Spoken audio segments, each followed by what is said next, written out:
Hello, YouTube gamers. This is Aro from N2 Mobile Games, where we are into mobile games like Clash Royale, which I will be bringing you today.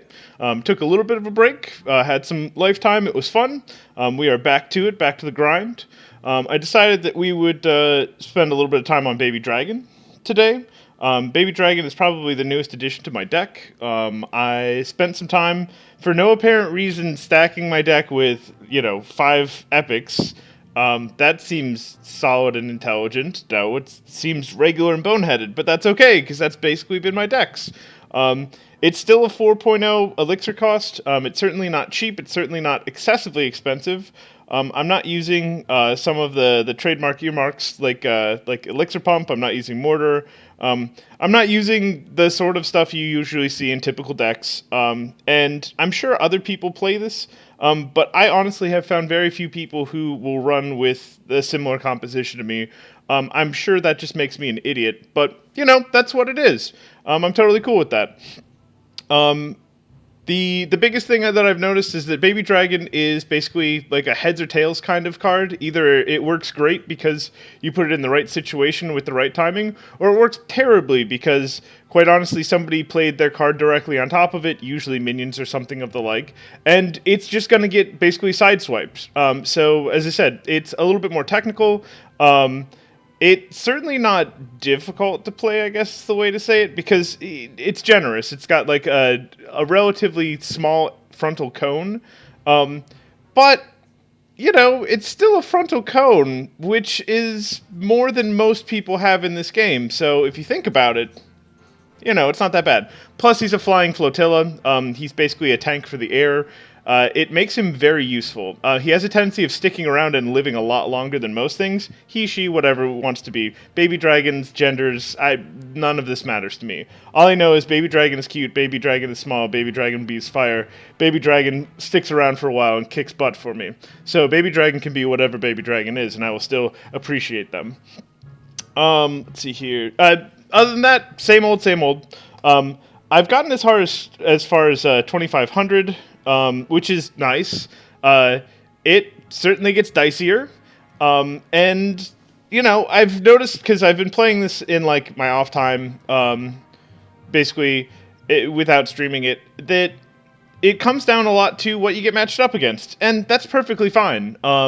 If you've got a deck that works amazing against, 80% of the population, then congratulations, you've got a winning deck. Does that mean it's going to work against that other 20%? No, probably not. At that point, if you're smart, you try to draw, and then keep basically throwing yourself back out there so you can get basically easy targets for your deck. I will easily tell you that an oversight of mine is that I want to win. I want to win all the time. I'm greedy. And, maybe that gets in the way of my ability to play, but sitting there and drawing over and over and over again, that doesn't ever feel like progress to me. It does feel like progress to draw against somebody who's clearly got, like, just one up, and they're just started out really strong against you, and it was just basically bad cards on your part that started the match out that way. But other than that, I personally don't like to draw. I get that doesn't make me smarter competitive, and that's not really the point of this game. For me, it's to have fun. And so that's what we're going to do. We got a baby dragon. I can mispronounce the R to a W on purpose. He's adorable. She's adorable. It's adorable. They're adorable, because sometimes there's multiple on the field, because they stick around. But let's get to it. Start at 2234. And, we'll see where we land. No matter what, we'll have fun. Because, honestly, that's the whole point of the game. Good luck.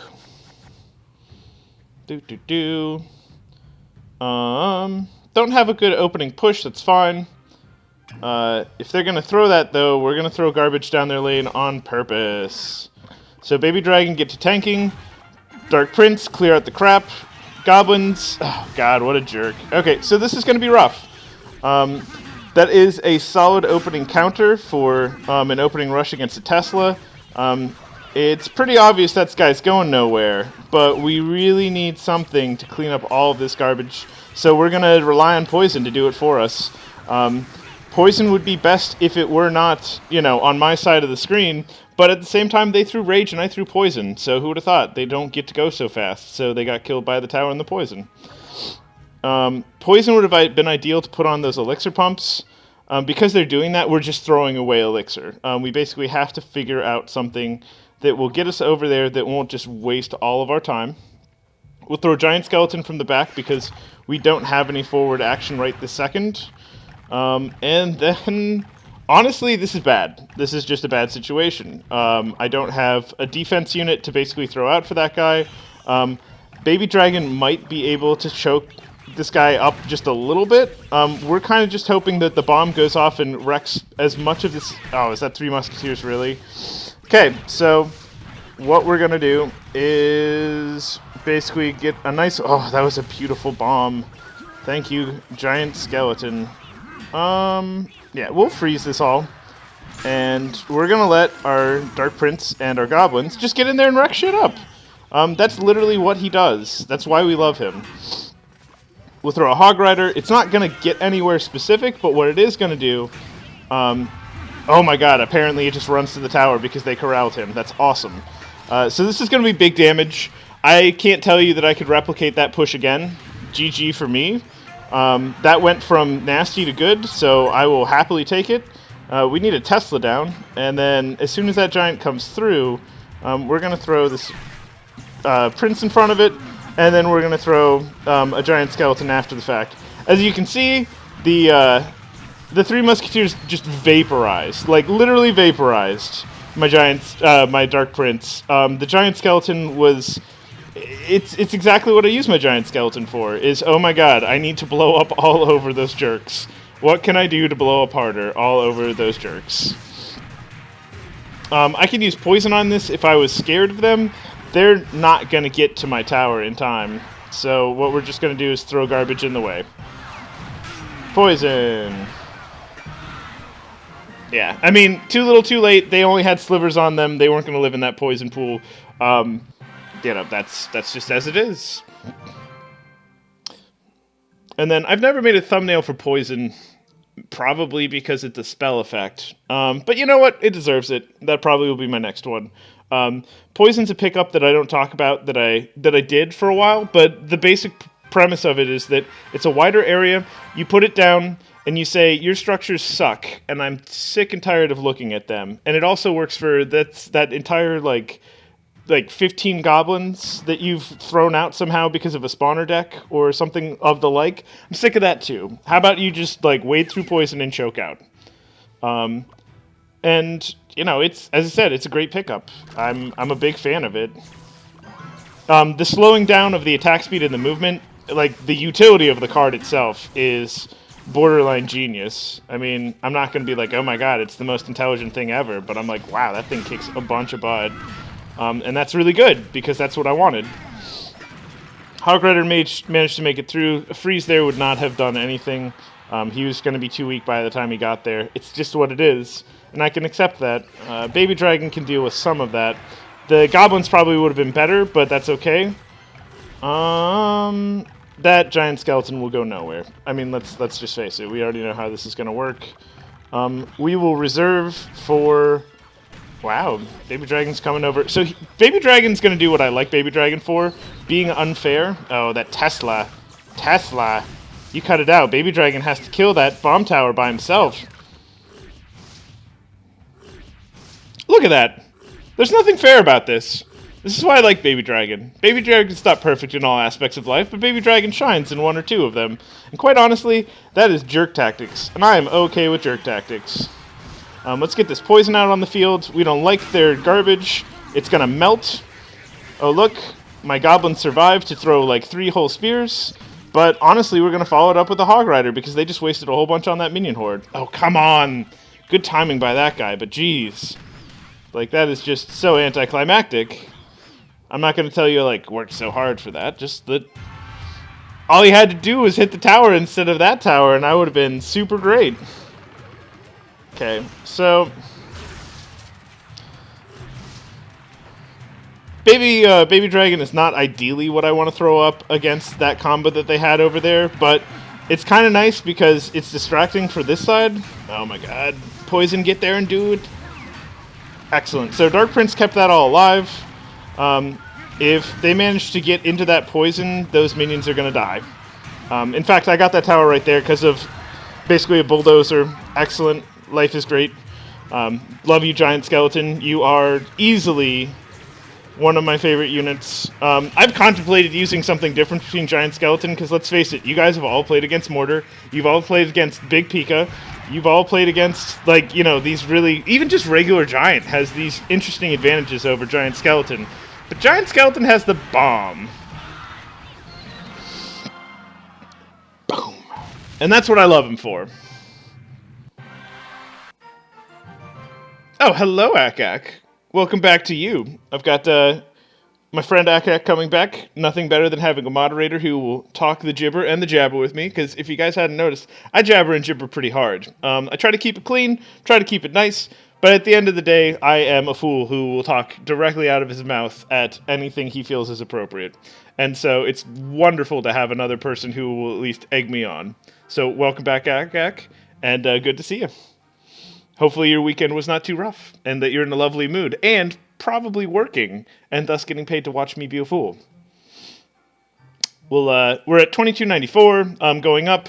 My range right now, honestly, is like 2200 to 2500, and I'm not going to lie to you, it's who I get matched up against at this point. Am I learning? Probably, but I've also incorporated new cards, so it's easy to say that I'm learning, but it's also really easy to say that I'm just playing, and I'm using their advantages, and so I haven't really gotten to know exactly what's so amazing about them. And I'm more than willing to admit that. Screw it, Dark Prince on this side. We can just poison these two out, honestly. So we're not going to get too far with the bomb. Dark Prince is a pretty solid tank, so we can get a hog ride on that, and then we have enough for freeze too, because let's face it, we're gonna use it. Oh my god, we're not gonna use it. We're just gonna sit there and let Hog Rider take that tower for us. Oh no, it left it within poisoning range. My life is so rough. Yeah, anyway. So this is easily one of the things that I ridicule elixir pumps for. Like, he threw an elixir pump instead of saving his tower. Like, all of that was just because he didn't put anything in front of it. Does that mean he didn't have cards? Sure, probably. And here comes our golem. This is a legitimate threat. We're gonna see what we can do about this. As I said, they're problematic. They're big guys, but I have 2 cleavers on my team, literally 2.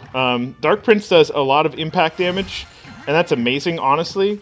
What we really want to do right now is probably freeze all of this junk, because he's coming right for... Oh, I cannot... There's no way I'm getting that. Okay, so Spear Goblins go behind so that they attack the little ones. He's doing a lot of damage, is the easy way to say it. Bomb's gonna blow up, and it's not gonna take them out, so we're gonna have to deal with this wizard. Hog Rider goes on the left or the right-hand side. Oh look, elixir pump. That helps, right? No, actually it does not help. How about you be poisoned? Oh, says the king. I mean, he's coming out anyway. There's literally no stopping this. They've realized that basically I can't stop their golem, and they're right for so. We gotta freeze it right there.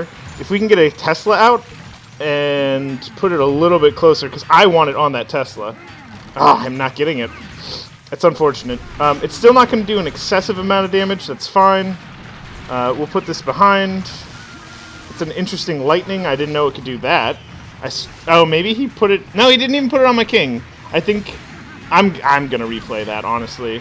Sorry to be that guy, but I'm going to replay that super hard. God, we should get a second giant skeleton on that. Oh, wow. So I thought for sure they were getting my left side. That's why I was putting so much garbage on the right side, to scare them, basically. And, yeah. So I just want to look at how that lightning played out. I don't play with lightning. I'm pretty sure that's been evident if you've watched me. I've literally never used it. So I have no first-person perspective on how it actually works, and that to me looked like it hit both of my towers, and I feel like that's wrong, and we're just gonna have to figure that out real quick with a replay.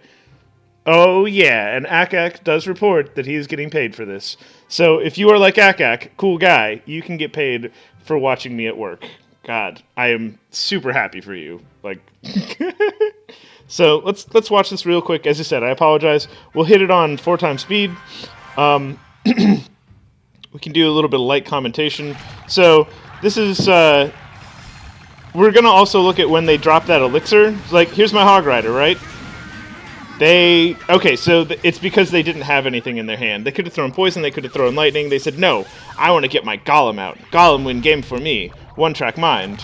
And, I can't blame them. Golem's beast mode. Like, look how much damage he just did there. Like, that was a solid regular Golem push. Like, that's exactly what you're trying to do out of this.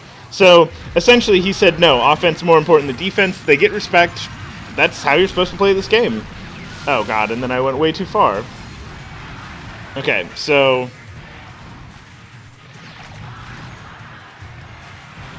Yes. Okay, so who would have thought? Did that wrong, because I replay so often. It is the 20 seconds left on the clock is when that lightning comes out. Maybe it's 30 seconds.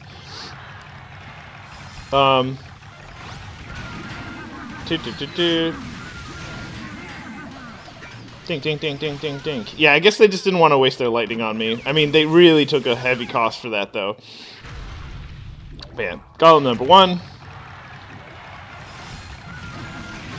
As you can see, I'm doing poorly, but hey, I lived through it. Explosion goes off, number 2. Okay, and then it should be around here. As I said, I really want to see what they've got going on with this. This feels really slow, but that's just because I'm on replay and I'm fighting an Ice Wizard.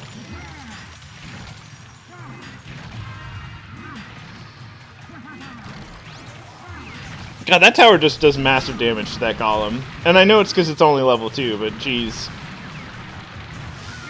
Okay, so it literally didn't do that. It was the explosion of the Golem that confused me.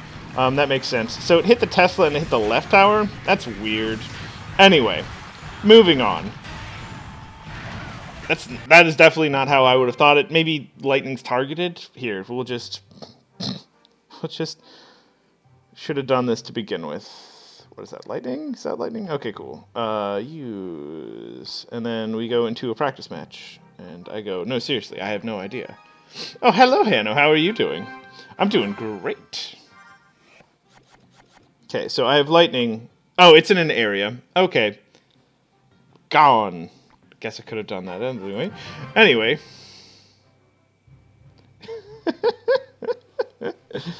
Oh, man. Classic Akak tells us that his boss is coming, so he's got to duck for a minute. I am super impressed.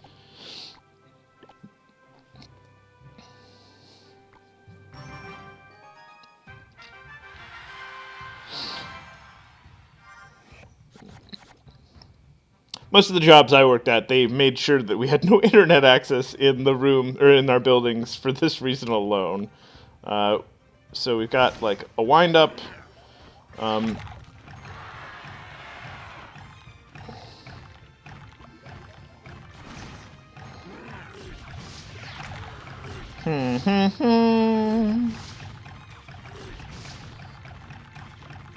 I still don't have freeze, but I'll have it once it's out. We'll take this. We will attack on 2 fronts. My God, look at all of that garbage they threw at once, making it so that freeze is super effective. Congratulations. Okay, so this is the only problem, though. We got to turn this around, and this is how we're going to do it. We're just going to poison them all. The end. Oh my God. So I don't use arrows. I'm pretty sure everybody is aware that I don't use arrows, because that's been a popular debate of, no, seriously, why are you no good? And it's like, yeah, I know, I don't use arrows. That's weird. I would honestly have called myself stupid if I had, if I was me from like the first month of playing this game, because arrows are so darn good and they're so like useful and they're so cheap. But they don't kill towers for me, not nearly the way that poison does. So I'll keep my poison. Poison is useful against spawners, because let's face it, all that's going to happen is that I throw that poison on top of that spawning unit, and when the units come out, they go, poison, and then they die. Ooh, look at this guy. He also likes the giant skeleton. He gets full credit for using. We're going to throw Baby Dragon because Baby Dragon's going to do enough to deal with these minions. No, Baby Dragon, don't die! He died. It is what it is. And there's really not enough left on that spawner that I want to use poison on it. And the likelihood that they use another spawner as soon as it's dead, pretty high. Hog Rider. Oh, I really should have Hog Ridered on the other side. And then the bait. Oh, that's terrible. I didn't put it on the tower. So that was me being terrible at life. Because, quite honestly, that needed to not go there, is the easy way to say it. So, we're going to do Dark Prince, Baby Dragon, and Goblins. Goblins do the majority of the damage in this. Hog Rider can come out, but honestly, there's basically a defensive unit in the way. If they had not basically reconciled that, I would have done that instead. So, here's the poison that I was talking about. And then that tower is nice and healthy, so we're just leaving it there. And then, so they threw that rocket, we're throwing some defense for it. I think we got that. And then we're just going to throw random defensive units, because we win. Ta-da!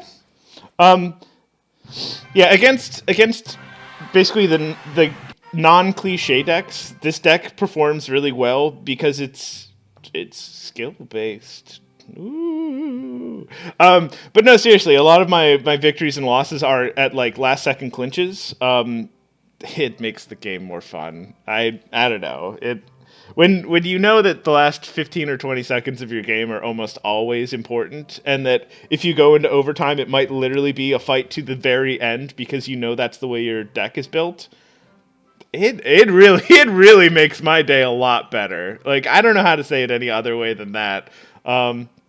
It makes me more committed to playing. It makes me more interested in learning how to get every little piece out of my units that I can. And it honestly, as I said, I don't think it makes me a better player. It makes me a more engaged player, and that makes me a happier player, and that means I'm having more fun. So that is literally the reason why I picked all of my favorite cards and put them in a deck, and didn't think about like the super strategy, like the meta of it, every single step of the way. While I was switching out cards, I was thinking, okay, this could move with that. You know, these are combos that I want. This is what I want for defense. That's what I want for that. But honestly, every time that I had a question come up, it was like, you could use this unit. And I'm like, I don't like that unit. That unit's dumb. I'm going to use this one instead. It's like, but that's higher cost and it's an epic and it's going to be harder to acquire. I'm like, yeah, no, it totally would be. Oh, whatever. Okay, cool. You still can't ask for epics in Clan. I don't think they're ever going to do that. They did put out a patch or like a preview. They're going to start putting legendaries in the shop occasionally. Amazing, you know, but I mean, literally the shop is where I usually get my epics from. I've got like 7,000 gold right now. That's because I go, hey Clan, what's going on? They're like, we want you to throw gold, or we want you to throw cards. I want gold. And I go, gold, gold, gold, gold, gold, gold, gold. Free chests. So long as you're opening a free chest, you're going through your chests, you're doing your crown chests, you make a lot of gold in this game. I'm not pretending like that it's fast, but I mean, I think Baby Dragon went 2 to 3 because I spent money on it. I'm pretty sure that Dark Prince had 2 cards bought from the shop to get him to level 4. And I never had to buy poison. Poison just came to me. Poison was beautiful. Poison loves me. I love Poison. Same thing with Freeze. I never had to spend money on those ones either. Giant Skeleton, I would spend all of the monies on them if it would ever be in the shop. But it is. I don't think I've ever seen it in the shop for me. I check every day. You know, like even if it's for like 15, like maybe 15 minutes a day, I usually hop on the game because you get some sort of reward out of it. You go, oh, free chests, you know, what's in the shop, this, that, the other. Game's easy to manage, and you can play it for long durations, so who would have thought? It scales from small time to long time, which is why we all like it. Ting. And then, so we're going to keep going. And yeah, Hanno is correct. It has been a long time since I did a stream. I think I went like a full week. Honestly, we had we had some time off. We had a whole bunch of people doing fun stuff, and I said, I don't have time that I can honestly stream.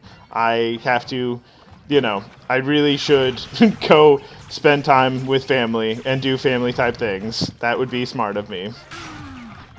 Die, goblins, die. Oh my god, you should go get that hog rider too. Oh, I did not. So that's a full bear hug. The only way you can push him off the tower is with a unit that is as big as him. I will not have a unit that big, which would be my own giant skeleton. So I just got bear hugged. The shame. Oh my god, the shame. Should probably play better and talk less. But anyway, and this is going to turn into a big old problem too. Like, that one barbarian is just full life, so they get that tower. This is what you get for playing distracted, and playing stupid, and that's a thing that happens. I don't have an easy way to turn this back around on them. They're playing Elixir significantly more forward. They don't care about the Elixir cost anymore. They're just using it for defense. So that, honestly, that makes my day basically as difficult as possible. What I can do, because there's slightly more damage on this side, and that's the way they're going to come anyway, is throw my garbage at them, and then Dark Prince. There we go. I saved 2 goblins at that. That's gonna be worth working with. Also worth working with would be this giant skeleton.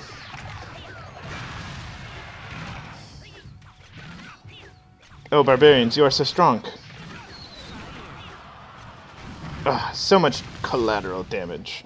So we've definitely got our work cut out for us. We're going to at least aim at drawing. I personally want to win this, but as I said, we're probably going to aim at drawing this.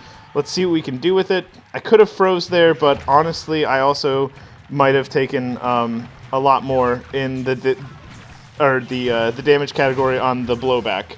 The only problem with using freeze is then they basically have carte blanche to turn back around, and whatever they have stored up on their side of the map, like, it can honestly just wreak havoc on you. So we're doing this because we really want to get as much out of this as far as defense goes. Nah, this guy is not going to let us on his side of the field. Giant Skeleton's good for that. He really is. Explosion right here is going to take care of most of our worries. We're going to throw Spear Goblins. They're going to distract the hell out of him. He's going to get attacked in the back by our Dark Prince. And, as I said, we can't get on his side of the field because he's throwing so much defense up. And that's because we let him get a tower early, and quite honestly, he kept it. Good defense. That's him playing well and me playing very poorly and fumbling my opening. The opening is, I feel like, the biggest cluster. Anything can go wrong there. Anything can go right. You only have 4 cards. Even if you throw 2 cards fast, because they're small, you still only got 6 out of your 8 cards. And if literally there's only 2 cards in your deck that deal with X balloons, defensive structures for things like golems, like, you can literally not get to them in time to save your tower. So it's important to basically like your deck, to like what it's got diversity-wise. Usually when I get an opening hand, either I look at it and go, awesome, this is great for offense or defense, or I look at it and go, I really hope they don't have something amazing in their hand, because this is mostly garbage. And usually the mostly garbage hand does not happen with me. I usually have basically offensive and defensive creatures, like Dark Prince and Baby Dragon. They're good either way. Like, they're just all around amazing characters. I couldn't ask for better characters, honestly. They're exactly what I'm looking for.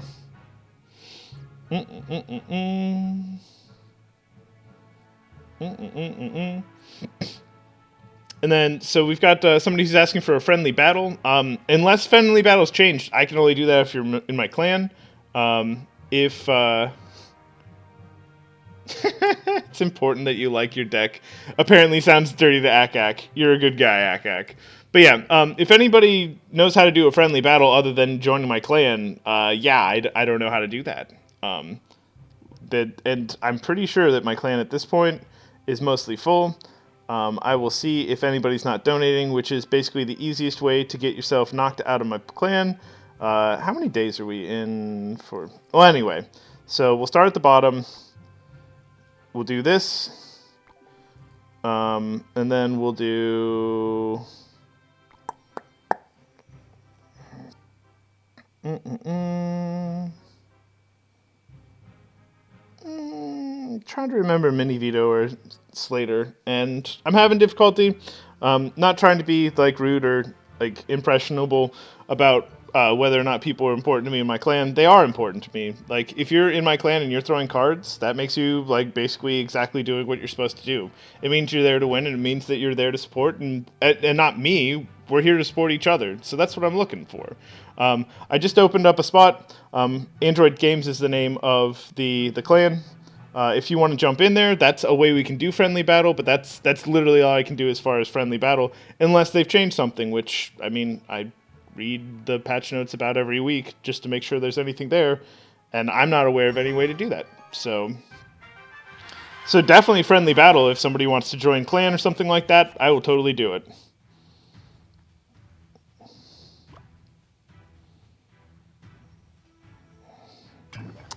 Okay, so let's get to it. We use either freeze or poison here. As you can see, we're getting basically full block from... I really cannot just use freeze there. Like, it would be amazing to use freeze, because I'd get, like, all of that tower. But the problem with that is that... Oh my god, so I'm really glad I didn't use it yet. So, this is poison. This is what poison is for. Poison is my friend. Everybody plays niche decks from one point or another in arenas. You know, there's only so much mortar, there's only so much spawner deck you can deal with before you want to find a counter for it. Poison doesn't work against everything, but my god, it is great against lots of things, in conjunction with good play and stuff like that. So that's why I like it. We're going to throw defense down. Basically, they've got... There we go. I was looking for them to have to play something to try to basically move that out. They've got elixirs going down. They've got better economy than I do. What do I do to basically equal that out? I bait a little bit. Is a Tesla an amazing bait? No, it's not an amazing bait, but it's better than no bait. And sometimes that's just what you got to do, is what you got in your hand. Hog Rider's going to go hog wild. He's going that away, basically. He's going to keep those barbarians inside my poison for long enough that I'm happy with that. Spear Goblins are going to flank way off to the right. Barbarians are going to go for a run. As you can see, I took so much damage there from those barbarians. Wily Goblin off to the right-hand side, who split up from his friend, said, nah, screw your elixir pump. I'm going to throw this at it. So he gets all the credit for that. We can bait again, basically. We'll do that because, you know, that's what I'm looking to do. Baby Dragon, who would have thought? He works great against minions when there's already some garbage down. They used lightning. Lightning's expensive. I know lightning is expensive. This is what I'm willing to do for that. So we've got poison in our deck again. If I can hit all of that, I will be a total jerk. And emphasis on I'm trying to be a total jerk. As you can see, Dark Prince said, hey, your barbarians are cool and all, but my big mace is way cooler. And, you know, that's what we're here for. We're here for winning. We're here for getting optimal like elixir usage out of our guys. And when a Dark Prince who costs 4 takes down basically all of your barbarians, it's a good day. We already know which side they're coming from. I can probably poison this out, and that's great. Giant Skeleton will go down. Dark Prince will go behind him. They're basically turning this into to basically a high elixir push game, and they're going to lose it. Like, there's no way to say it other than that they are going to lose this against me. This is what I got. This is what I want to play with. This is where we're going right now. Baby Dragon is surprisingly not helping me out there. He's usually really good. I thought he was going to just sweep on in there and basically take out the rest of that tower, but it just means we're going to wait for poison, and that's totally cool. Poison! Brah! Anyway. There's no way I can kill an entire tower with poison in the time duration they give us. You just can't cycle cards that fast with my deck. I don't play skeleton and goblins and just, you know, cycle offensive spells, and that's not my idea of a good day. So, you know, I have to actually put in some effort to get those hits on those towers. Like, that's just all there is to it.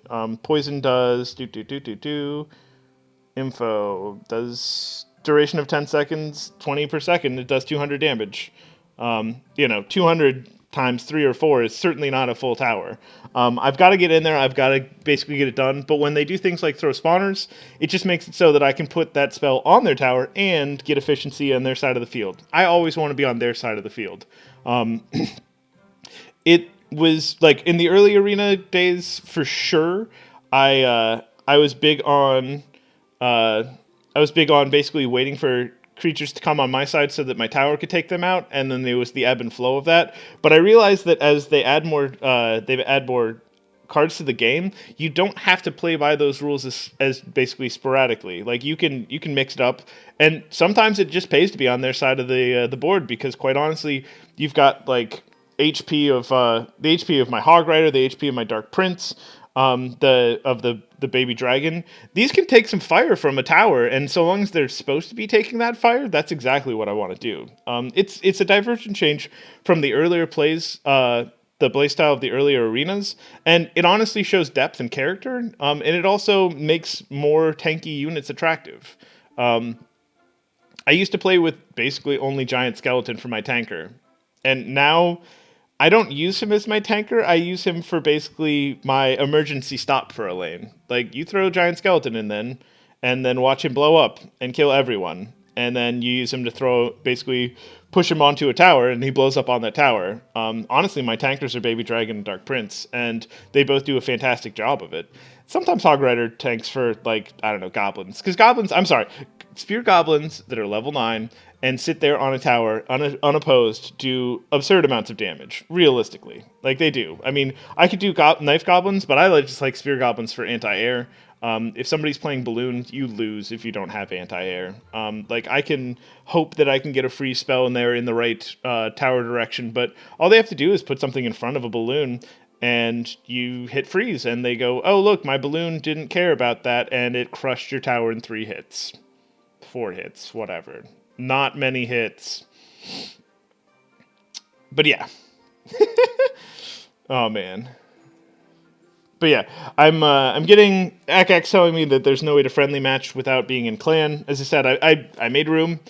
There's like 2 other spots that I could make, and I'm more than willing to make those. All I'm looking for is people who either want a friendly battle, or if you want to stay in the clan, all you got to do is donate. I certainly don't go day 1 of the reset and go, okay, who hasn't donated yet? I usually wait for a couple of days because it's in my best interest.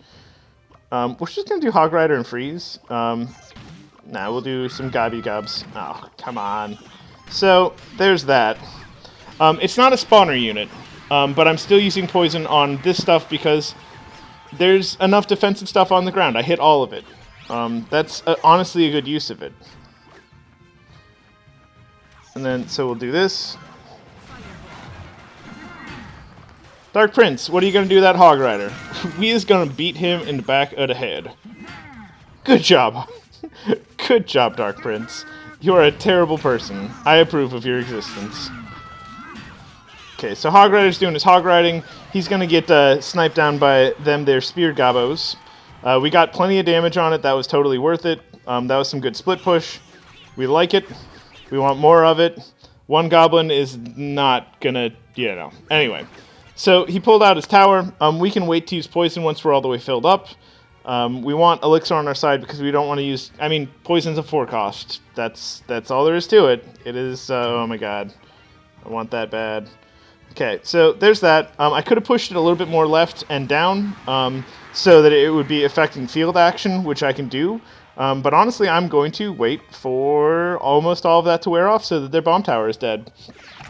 I could be more aggressive to have placed myself right here as soon as the bomb tower blows up, but I kind of like what I did right there because, as I said, they threw some reverse action. They threw Hog Rider and a Wizard. Oh my god, I got that all the way to the tower without trying. So...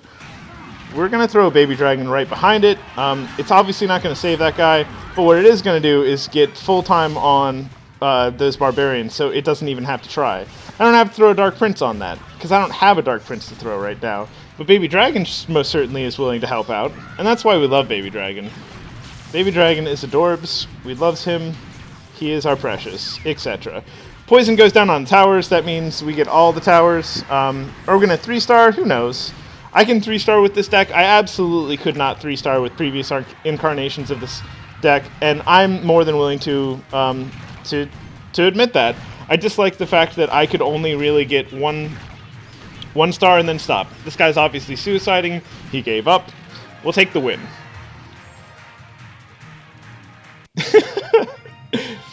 Akak is correct. That Dark Prince did beat him down prison style from behind. I feel bad, you know, like, but Hog Rider's a menace. I really do mean that. Like, they've got a level 6 Hog Rider. I've got a level 6 Hog Rider. How quick does level 6 Hog Rider take down a tower? Fast. Really freaking fast. I like the units that I have right now because most of them can fight.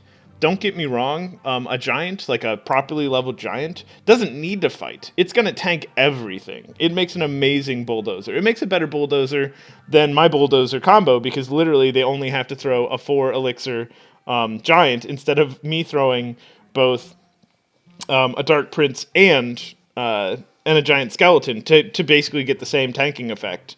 All you have to do is throw something behind the giant, and they move a little bit faster too. It gets really gross. And I'm more than willing to accept how strong the giant is. If you guys didn't see the first tournament, the first official tournament in Helsinki, the guy who won it basically was playing giant like a boss. Like, the guy knew exactly what the heck he was doing with it.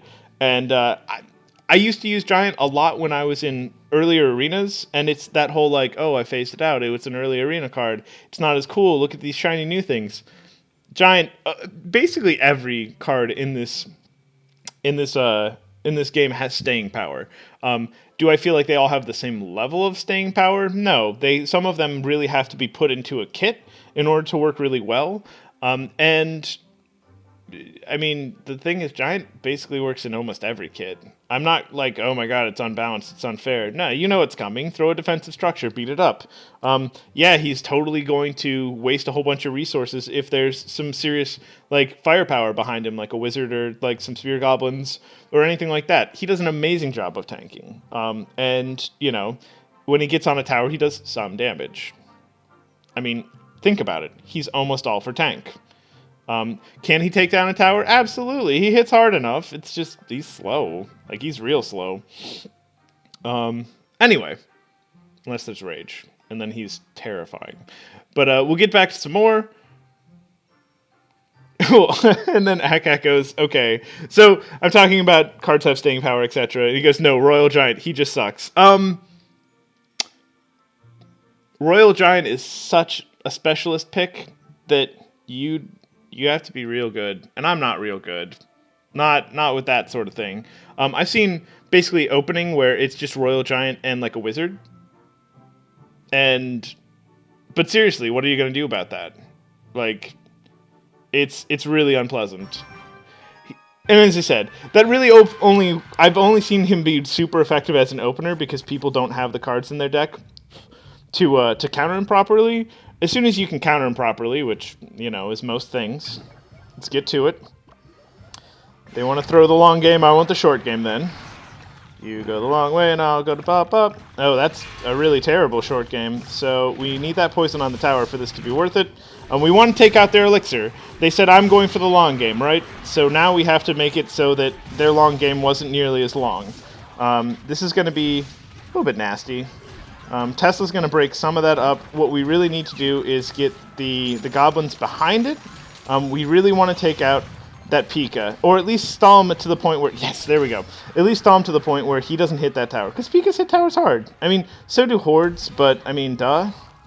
Like, Hordes are easily one of the most unpleasant cards to deal with if you don't have the elixir to counter them properly. Because they just do so much. So, double arrows coming from both sides. That Dark Prince is not going anywhere. We're saving up our elixir. There's no follow-up push. All we did was basically use our elixir to deny them extra elixir from their pump. So that'll keep them in check just a little bit. They get that last elixir off the pump. That's unfortunate. If they had not, this would have been real attractive. Not that I'm doing this in my head, but there is barely anything left of that elixir, elixir pump. So if he had only gotten one charge out of it, Like, that would have been real attractive. Cool, that is bad. Oh man, that is super bad. We're gonna throw goblins behind the tower. I'm sorry, that tower's just about to eat it. All we did was stop the charge damage from the princes. That's all we can do, literally. And we're just gonna acknowledge that that's basically done. We're gonna throw a Dark Prince on it. It'll get him off of the tower. But, I mean, it's 87. It's 87. We got a minute left. All we've got right now is the ability to go in there hard. It's a bad idea. We're getting, like, ballsy right now. I don't think I can protect 87 tower. I haven't seen any spells out of them, but even so. I don't think I can protect an 87 tower and a 108 tower when I know they have both princes. That's lunacy. You're just looking to basically lose at that point. Dark Prince behind. Oh my god, and Princess. Yeah, so Tesla goes super way up. Yeah, we're about to lose it right here. We're going to try. We're not going to necessarily succeed. We're still going to try, though. That block right there basically means he wants to go to overtime and touch that and win this match. You know, good for him and all, and bad for me. Just that's all there is to it. My Hog Rider is messing up his economy. There it is. He had arrows. That's all it was going to take. He even waited for the end to make sure that he knew exactly where he was going to be. I have no chance of taking that. Totally well played. I mean, and if you didn't notice, it was basically from the opener. It didn't intensify until he basically I threw my elixir and said, "Oh, I'm going to do this," and he goes, "No, I will split push," and that's how this game honestly can work, and that's why it's so much fun. I totally acknowledge that's the reason why people play defensive decks like Mortar Deck, but, you know, it just shows that you can't actually, like, you can't rely on having a bad opening deck. And that doesn't mean that it's basically a bad part of the game. It means it is a part of the game, and what they're doing is basically trying to get around it. This is the reason why I criticize mortar decks and defensive decks so much, is because literally they have unintended, maybe intended, maybe not. They have unintended or otherwise benefits that they shouldn't have. The fact that you can just like throw out 3 or 4, if you have 4 defensive units, it only takes 1 card out of your opener to get to it. No matter what. Like, no matter what. So, I don't know. That's the reason why I don't like those sorts of mortar decks, is that they basically reek of basically needing to have like a surefire win every time. And a lot of those decks draw. Like, they draw consistently. And I already ranted at the beginning of this video. I don't like to draw. Drawing basically feels like... drawing is only a victory when you know that the other person's deck is crushing you. They got a good opener, etc., and there's no way you're going to wait it out. There's no way you're going to win against it. You can already see basically their deck counters most of what you've got. And you know what? In that case, go for it. Go for the draw. But as I said, I like being a lot more aggressive. I like to have fun with this game. And I honestly encourage people to do the same. I'm in Royal Arena. I'm in... you know, and that's what I want. I would love to be in Legendary. And that is still the goal. That is still what we're looking for. But, you know, having fun is honestly still the goal for me right here. If there was any question about that, then, you know. That's going to be rough. We're going to throw Hog Rider on that side, because if they're going to waste all of that elixir on that side, we're gonna take advantage of it, quite honestly. We are going to take advantage of it. I still don't have my defensive structure down. We're going to throw Baby Dragon on that side. We're going to throw defensive structure there. That is a level 4 Golem. If you guys are not aware, that means he can go all day and will be on that tower for quite some time. That's the reason why I decided to split push on the right-hand side. I'm going to take severe damage on this left side no matter what. So, quite honestly, like, I might as well get something for it. Hog Rider needs to go out now. It's unfortunate their Elixir Collector is going to get all up on that. If he hadn't had that, the Hog Rider would have taken 3 hits on that tower and it would have been done. That's just how it is.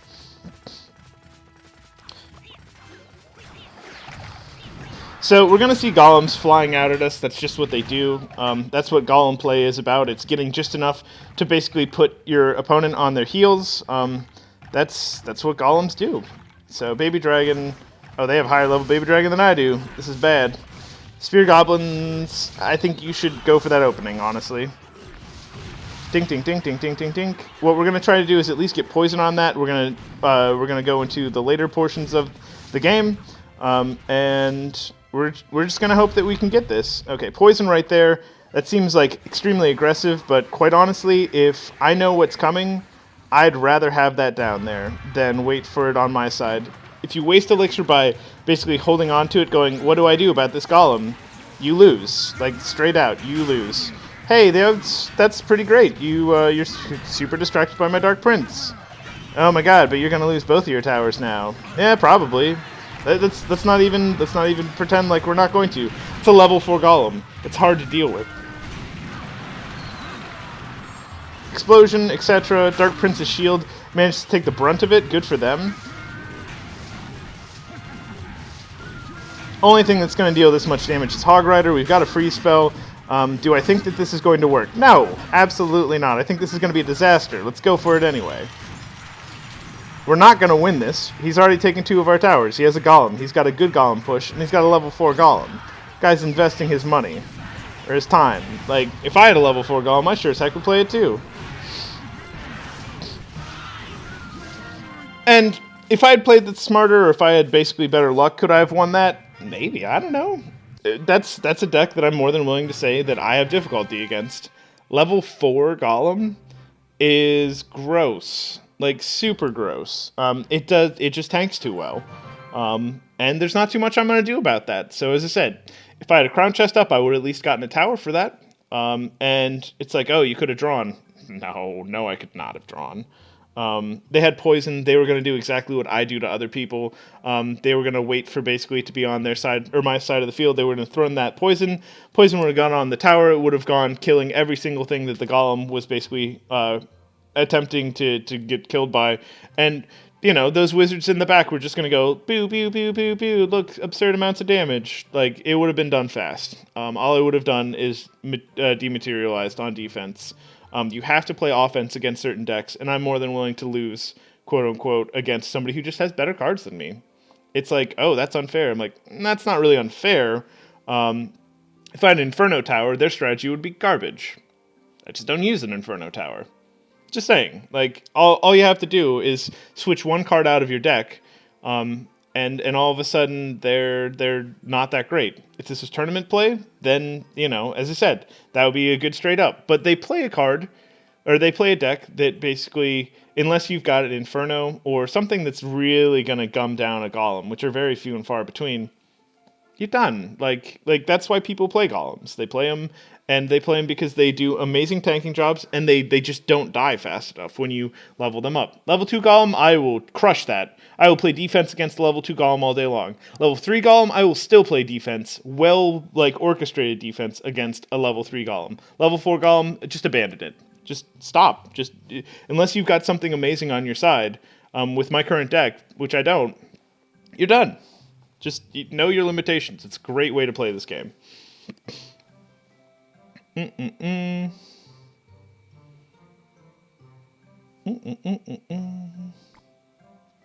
So we'll do some more. And we started in the 2200s. We're in the 2300s. If we start basically sliding back right now, I mean, that's just the way the matchmaking system does. They actually gave us opponents that are somewhere in the vicinity of us. What's really bad is when you're in like 2300 and they give you somebody 2200 and they just happen to like hard counter your deck, and then you lose 40 points and you slide back really hard. Let's do this.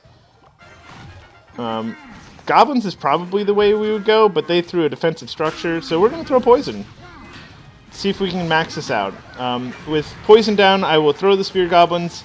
Don't get me wrong, Baby Dragon's going to eat it, but I'm still going to get at least a couple of ticks on their tower, and, you know, the poison did enough. We'll get Tesla out in time. It's level 6. He's going to get some hits. Level 9 Tesla does not stand up against a level 6 Hog Rider. They're just too good. But that's the reason why I put investment into Tesla, is because, hey, at least if it's higher level with good positioning, it takes it out. But not sitting right by the tower like that. That was garbage positioning. It was still better than no positioning, though, and that it was attacking something else. Yeah, we're going to go with a smaller push right now. If we can get... So we're probably not going to use Hog Rider as much. They've got basically that cannon.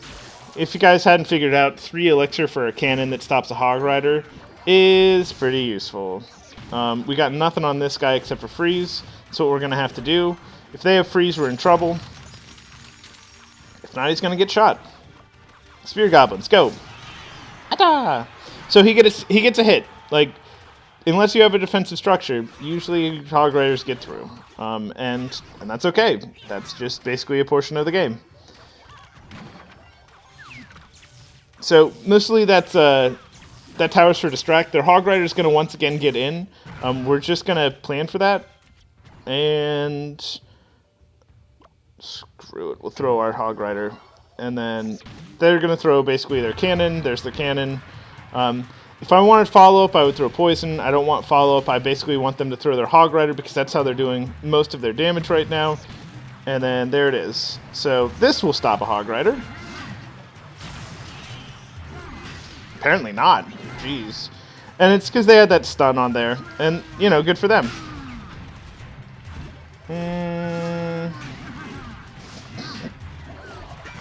So we're starting to get into dire straits. Nah, that was bad. So he knocked the wrong way, basically, by the putting out the giant. So that's going to be bad for us. Hell, all of this is going to be bad for us. Oh my god, I hope he doesn't have a cannon. Oh, look, it's a cannon. And with a little bit more time, we could have equaled this out, but we didn't have time. So good for them. They won.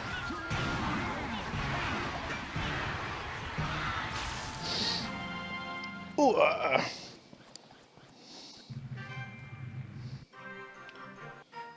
We're going to take a drink break.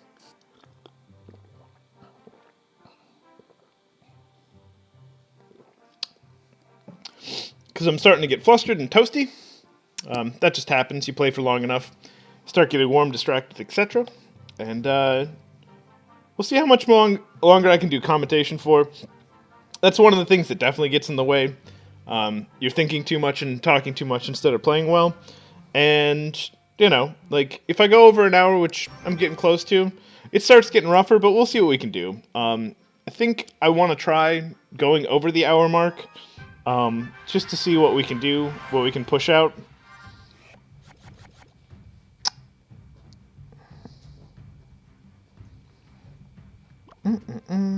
So, Dark Prince. Yeah, we'll throw a baby dragon. We have enough for a Hog Rider too, but honestly, I want to see what they throw.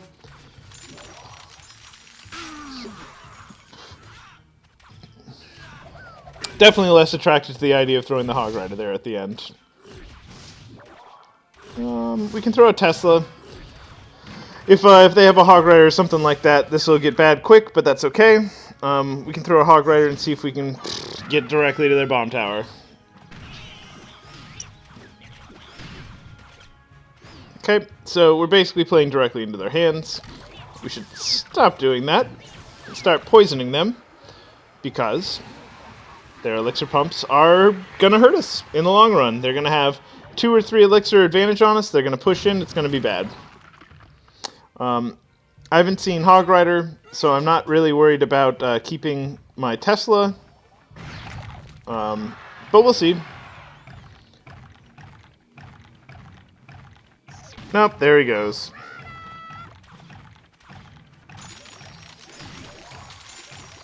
Double freeze. It happens too often. Much too many Hog Riders get double freezed. But hey, that is what the game is.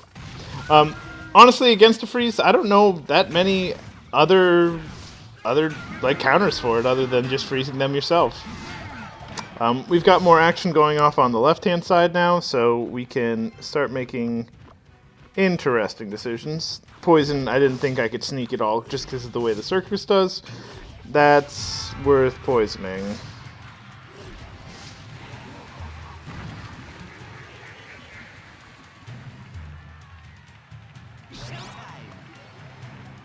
So most likely they have a Hog Rider coming up on the left hand or on the right hand side. We are going to throw this Tesla. They went with different tactics. We're going to throw this out here because we want to basically protect it. We're going to freeze it all.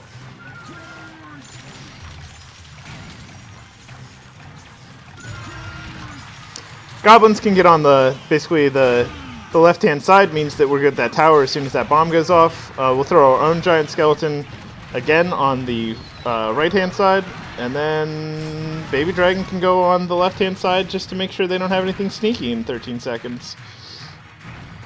Dark Prince goes out because I'm having fun. We'll freeze the Hog Rider for fun as well. And they froze my side, so congrats? I don't know.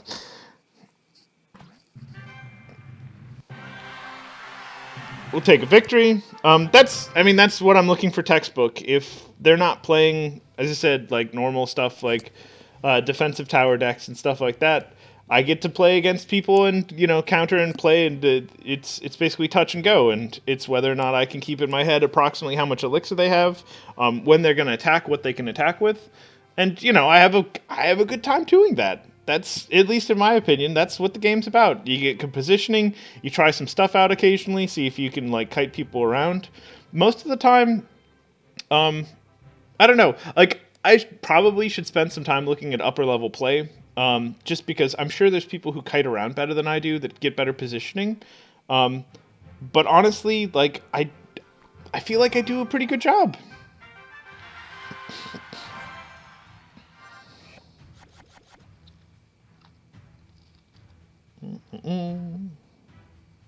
Wow, this is a really bad opening deck. No, it's a really bad opening deck. Okay, so nah, that's so they got their elixir pump first. I got nothing. Like, I can easily tell you, I feel like I got nothing to punish that. And that's that's going to be problematic. We're going to throw the Tesla here. We are going to definitely throw this giant skeleton right here. All I got to do is basically follow this up with the Dark Prince. Dark Prince follow up with, never mind. So they're going to get massive gains on me. Basically just lost this one at the outright because I clicked for the Dark Prince and either I didn't have enough elixir or I fat-fingered it. And so we're done. We'll throw a Hog Rider out. He won't get anywhere. We'll throw a freeze on top of it. It might be super effective if we had waited a little bit longer, but we didn't have the timing. Baby Dragon can go down and take care of that. No problems.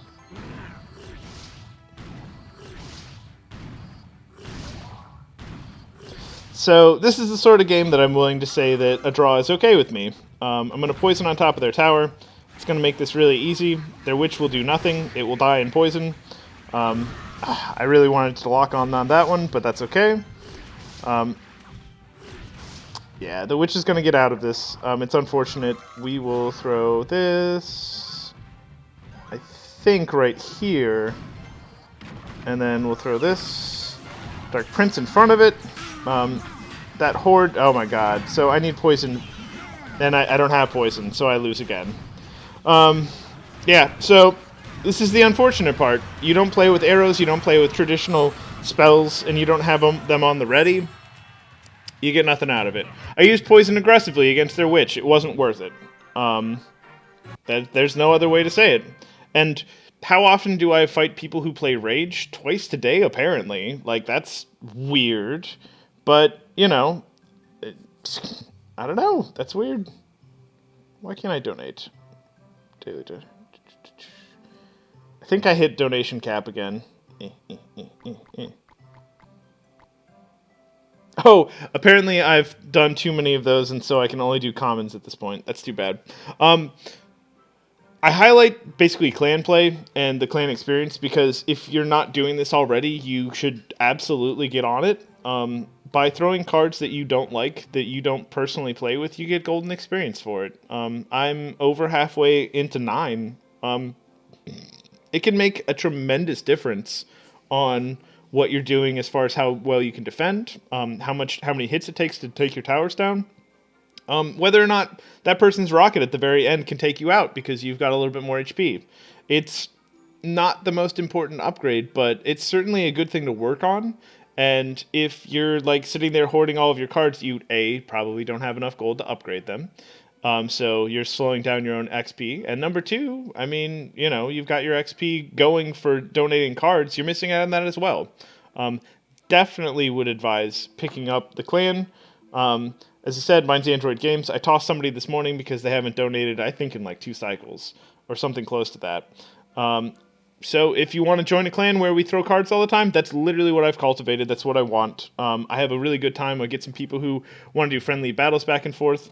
I don't always join in on that, but I certainly will. If I'm streaming and you want to friendly battle me, that's what's going to happen, honestly.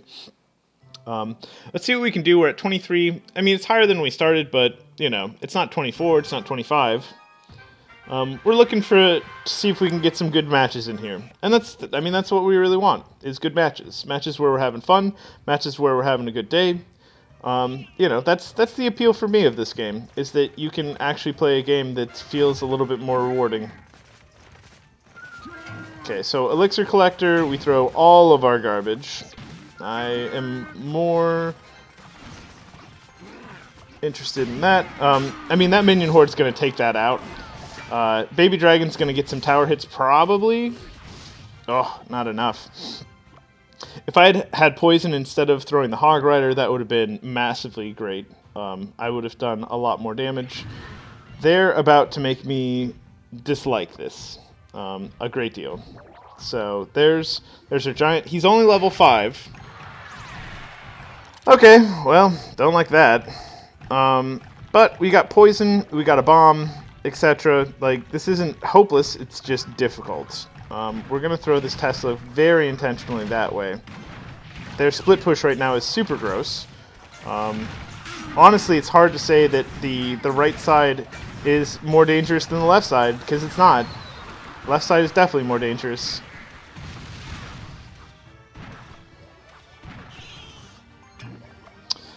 So there goes your pump defense. People realizing that they need to spend more of their resources defending themselves than basically generating more resources for them. It's pretty common, honestly. When you see people stack them up more offensively like that, or I guess defensively, technically. We'll throw our giant skeleton. We're going to throw... I think Tesla... No, we got to do this further back because that guy's just going to be a jerk. Watch out for whatever they're going to throw on the right-hand side. Woo! Split push. Yeah, so they're using 3 Musketeers to split push, so they're basically getting more efficiency out of this. I've never seen this before, so good for them. Also, I super messed up my bomb on the left-hand side, so this is going to turn real bad real fast. We can get the Tesla out in time. The bomb's going to blow up on them, finally, but that's a huge waste. Like, if my bomb had taken out the original pack of Musketeers, this would be a much different game. But, quite honestly, they knew that. We are going to freeze.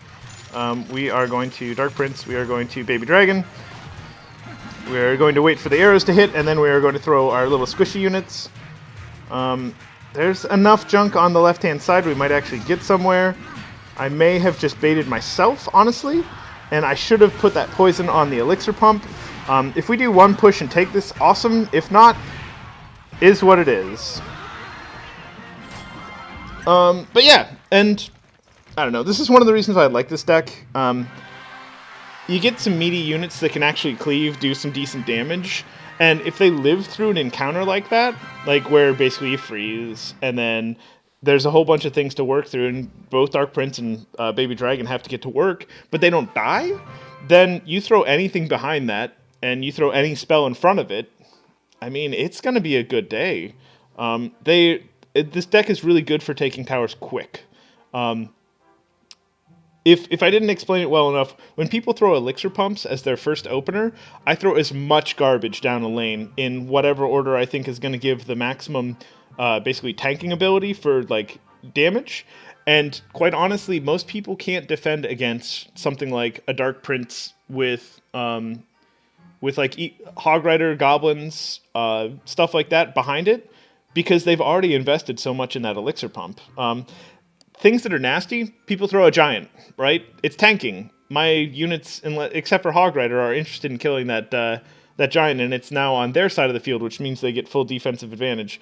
If I get something big and meaty in front, like the giant skeleton specifically, where the hog rider, like basically the giant skeleton goes in first, and then you get your hog rider to come in after the fact, even that won't work because the hog rider will basically be getting diplomatic immunity from the giant skeleton, who's going to take all of those hits. He's going to turn into a bomb much faster because the hits are going down, and basically the bomb's going to go up on whatever tanking unit is.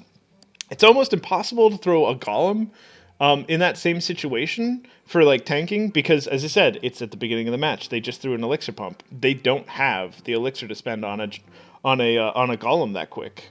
So there's, as I said, I play the deck because a lot of people start out with, I'm going to throw an elixir pump. This is going to be for later. And I go, oh, it's going to be for later. How about we take this tower now? Now. And the reason why I do that is that opening elixir pump is basically it's basically a flag mark indication that somebody's playing a mortar deck or some other deck where they're just really trying to throw as much garbage at me as humanly possible in about 45 seconds and basically take a tower with it. So if I take a tower within the first 30 seconds, their entire ploy loses. And most people play this because it's smart play. It's what people tell you that's intelligent to do, like save for later. This is how you play good, etc. And it's not unintelligent. It's just that so many people have that as their opening card, and I'm like, okay, let's get this done. So I can easily say that my deck is partially built around the idea of an extremely powerful first push, because I saw so many people who were playing Elixir Pump. Because Elixir Pump is almost always a good idea. It can be used in lots of different ways, if you have a payoff for it.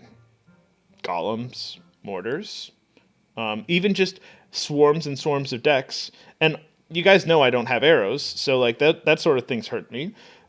And so that's what I go for. These are the decks I don't want to fight, if that makes any sense. So if I can take one from them as soon as the match opens, number one, they have to go, oh my god, what do I do now? Which I don't want to do that. I want them to do that. I want them to have to think about what they just did to themselves and how badly I just crushed them. I get people to leave games against me within 30 seconds, like on a consistent basis. If I play for like a week, probably 3 or 4 people, I take their tower immediately because they throw an elixir pump and they leave. And I go, 3-star, woo! If a crown chest is up, I'm really happy, and it makes me feel good, and I like it. So who would have thought? I play this deck. But yeah, Akak is completely correct. Opening elixir means Mortar Pico or something nasty coming. I mean, that's basically the thing. If they can sit there with an elixir and then have basically one of the slow-moving units sit from their king, basically beside their king, and come all the way forward, it gives them plenty of time to basically build up an army, and you can't build up an army because your army will be on their side of the board, and it will also basically be getting hit by towers and stuff like that, and you don't have the positional advantage at that point. You give up everything by letting people play elixir early without punishing it. Playing more. We're doing just fine on time. As I said, I'm trying to do hour plus, see what we can get with it, have some fun, and, have a good day. Crazy talk, I know.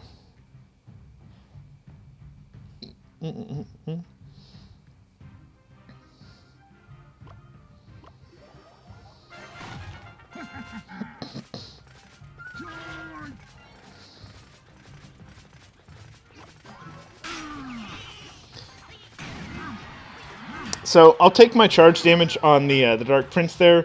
I kind of thought they were going to play something else behind that. I mean, I'm not joking. Like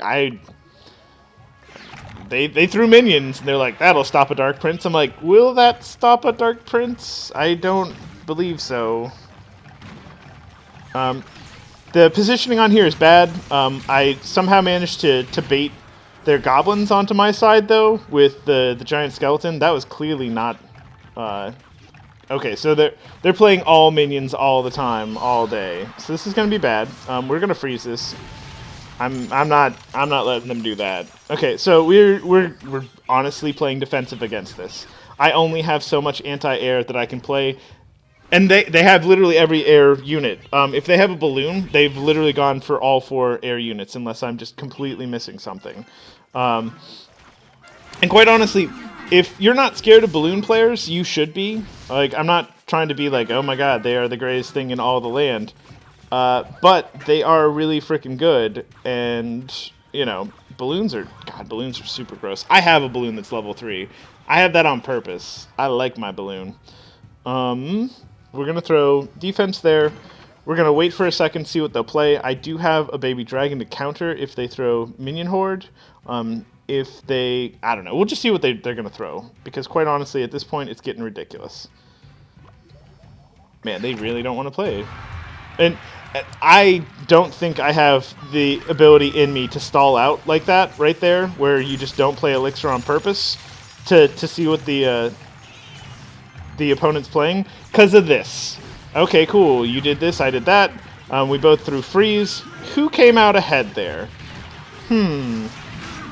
Poison. The poison was, like, overboard, by the way. Like, I clearly had that. I just wanted to do it. If somehow they managed to turn that around on me with, like, a really good freeze, I would have felt really stupid. And so, as I said, the poison was mostly just for getting it done. We're going to throw another big push like this. Oh, the poison was too short. It's still pretty effective. 13 seconds, I think we got this one. We'll put out some bodyguard. Throw out a Tesla. Ta-da! You know, like, I was legitimately thinking that we had that lost. People who go mostly air are difficult to deal with unless you've got wizards, which I don't use. And, you know, like, my Dark Prince can't do anything against them. The fact that the Dark Prince got that opening charge was sick, though, because, you know, I threw the goblins. They were somehow more interested in the slow-moving goblins that are not slow-moving, but compared to a charging prince, and so I got that charge hit. It makes it really easy to take towers when your Dark Prince legitimately gets the charge hit on it. Those charges are amazing. I mean, that mechanic alone makes either one of the princes a valuable asset in your deck, if that's the way you want to play. I do want to play that way. Dark Prince is freaking awesome. But even if Dark Prince doesn't get the charge because they throw basically units in front of it, they usually throw like the 1, 2, or 3 elixir cost units. They throw like the archers, they throw the spear goblins, they throw the regular skeletons, and he just goes, donk. That's mine for free. And if he manages to make it to the tower, it's a success at that point. You don't always need to do the charge tower. It's just the fact that Dark Prince can literally sit there and just soak up all of their little minions that they're going to throw at you. He's an amazing value for only a 4 elixir cost. I don't think he's extremely overpowered. Prince being 5 and him being 4 makes sense because a Prince charge literally can end a game. A good split push with a Prince charge literally can stop the game right there. Dark Prince doesn't do that. I mean, he does not do that. He does a lot for me, but he certainly is not like, you managed to get an opening down their lane, and they can't play enough defensive structures, so Prince wins the game for you. And you're like, man, I wish I could always get that to work. I can't. And then we get somebody called RVS who comes in and goes, Brazil! And I'm okay with that, because that's amusing to me. Like, it really is. I really like the international gaming community at this point. I don't think I ever had a point where I was like, OMG, like, competition in this portion of the country is great and everybody else is plebs. At this point, I'm seeing people play games internationally, all around the world, and it's a good community, for the most part. I like this sort of interaction. I like the idea that I've got friends that are basically from like Greece and from basically other parts of Europe, and I talk to them. And for no apparent reason, everybody speaks English, and myself as an American speaks very little anything else, mostly like English and bullshit, quite honestly. So to me, it's a wonderful thing that there's so much international community where people speak mostly the same languages. If you have like the big 3, if you have basically English, or you've got Spanish, or you've got probably, I don't know if it's Chinese at this point, is more universal than any other Asian language, but it's surprising how many people you can talk to. Just because I had a friend who basically speaks Chinese, and every once in a while he's like, oh yeah, I was talking for the last 3 hours with people from all over the world. I'm like, that is awesome. I don't know. That's the point of the internet. That's the point of progress. That's the point of going forward. And if that's not your idea of a good time, I guess that's okay too. But no, seriously, like, why wouldn't you want to like reach out and talk to somebody from across the world to see what their life is like? It's more fun that way for me. And I've got I'm Unknown coming in. He's saying hi. Hello, everybody. I am pacing myself a little bit. I'm over an hour, and I'm trying to play longer because it took some time off to begin with. So we'll get to back some more battles. We'll have some more fun. If anybody's got comments and stuff like that, by all means, leave them. I love the interaction with the live chat. If anybody wants to basically watch while I'm doing this, I think I've got a Twitter feed that pops this out every time that I go up live. I'm more than happy to take live comments. I'm lucky because I've got a clan where I have people who actually get on and talk with me while I'm streaming. Makes the day so much better. So if you want that sort of thing, by all means, please come on in. You can say basically whatever you want, and I'm not going to be offended unless you're maybe like, mortars are the best and you suck, and then I'd be like, that's it, sir, you're banned, because I don't like mortars.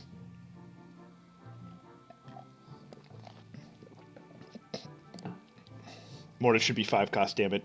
5 cost. Changes for the future, etc. Anyway, I'm totally joking.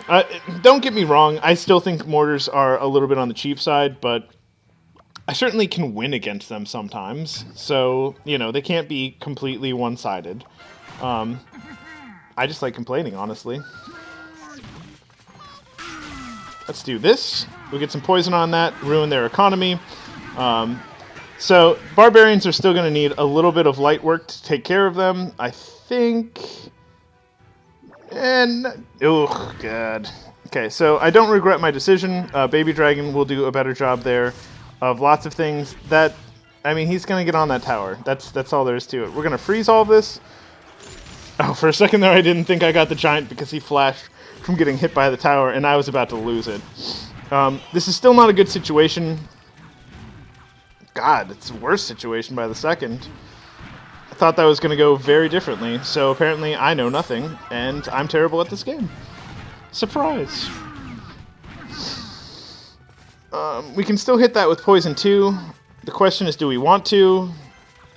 Yeah, it's looking like we want to.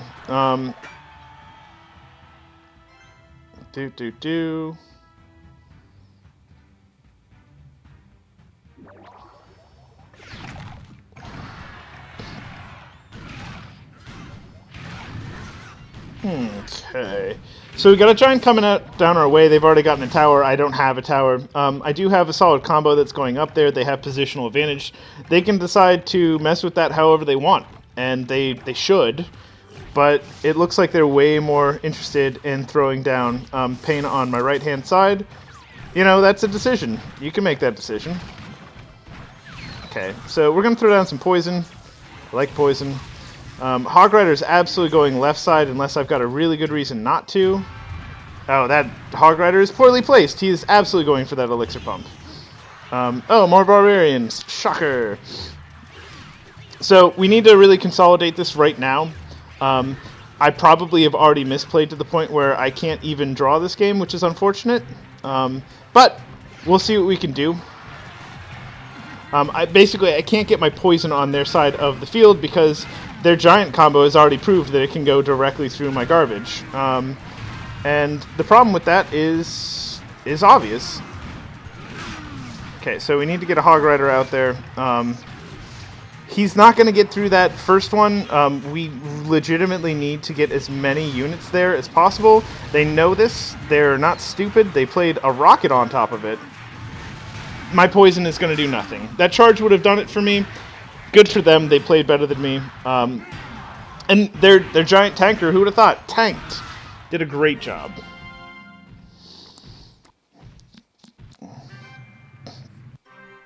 So yeah, no, we'll take that loss. It sucks, but we lost 27 trophies. They're somewhere in the vicinity of us. We like that. We don't like losing 40 trophies or winning 18 trophies. God, I hate that. They're like, oh, here's somebody 200 trophies below you. Hope you don't lose. And I'm like, oh, I beat them. Congratulations. 18 trophies for me.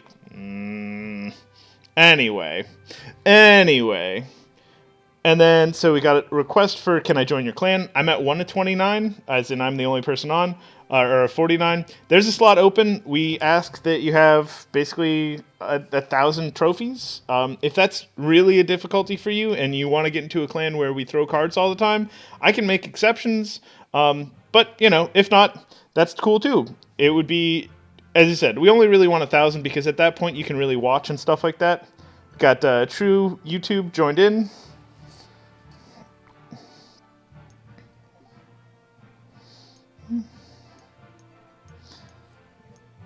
Okay, so just so we're clear, we had a request. They wanted to jump in. Excellent. The first thing they did was request a card. That makes them okay in my book. That's what we're looking for here. If you donate as well, that's how you stay in the clan. But literally, you're giving me the ability to give you golden XP. It's grayed out because once again, I can only give 5 more cards of commons, and I can't give any more rares because those are 10 apiece. And it resets in 8 hours. But we're looking for a clan environment where basically people throw cards. And if that's what you're looking to do, absolutely. Android Games is the name of the clan. We are looking for you as a participant. We are a big fan. Awesome.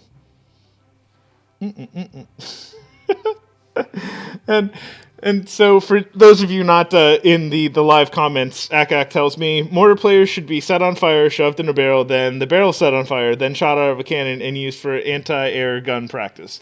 I'm not gonna lie, that's pretty violent. That's not how much I hate mortar players. I just want mortars to be a little bit more expensive, a little bit squishier, or deal less damage, so that I don't feel like as soon as they throw them out, I need to immediately deal with their deck, as opposed to they have to think about whether or not they have to deal with my deck. It puts all the pressure on the defender, and quite honestly, it's bad.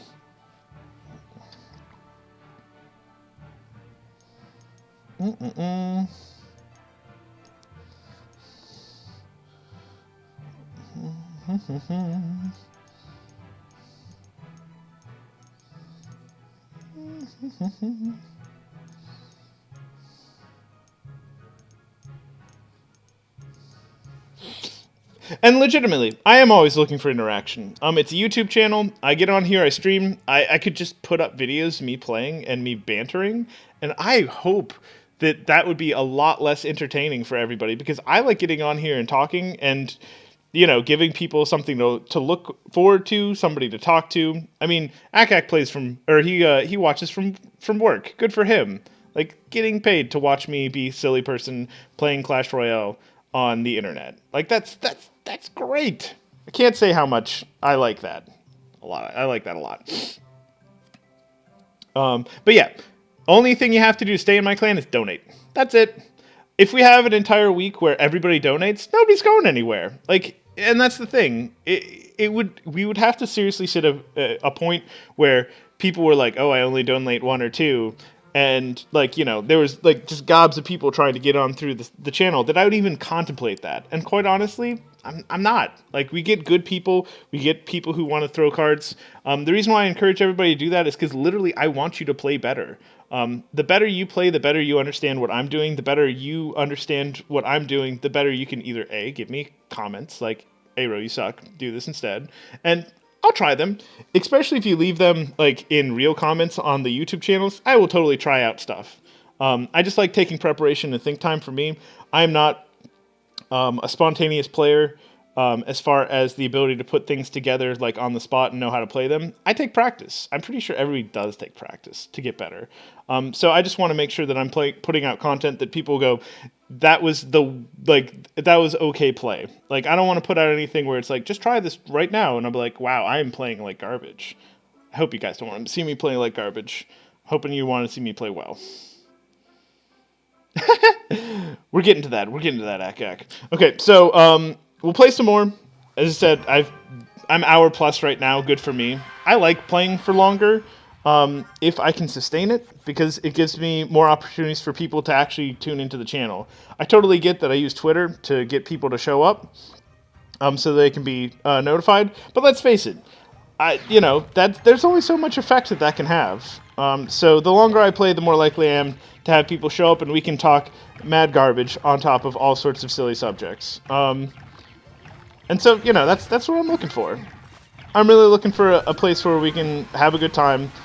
We can moderate well, we can do stuff like that, and just legitimately have like a fun time while we're playing Clash Royale, which is already fun to play with by itself. Oh my god. Devious Hog Rider. You come slightly over from the left. Okay, so I gotta freeze. That's gonna happen. Like, that's all there is to it. He needs to be frozen. Level 5 Hog Rider would take down about 1,000 damage from where his hit points were. Maybe 800. But I'm not giving him the chance. Hog Rider's hurt. I use Hog Rider. I don't think Hog Rider's unfair because you can block him so many ways.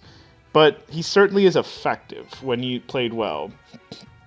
And I've got no problem admitting that. I'm currently leveling mine up for just that reason. I've got a 6. I want a level 7 Hog Rider. Okay. So this is where Baby Dragon comes out and shines, mostly as bait. I want to see what they're going to play against it. Cool, that came out. Baby Dragon gets most of that down. That's basically an elixir loss for them. How about we shift? I don't have anything to actually directly stop him. I need people to beat him up. So we moved him like that. This is going to be a big push. It's not organized well. Ideally, things would be very different. While that's going on, because, I mean, they got hands full on the left-hand side. Come on, cannon, so cheap. We're going to throw a Baby Dragon because they should throw Minion Horde sometime soon. No? No, there it goes. Well, a Knight. I haven't seen a Knight in forever, so good for them. My left-hand side's hurting.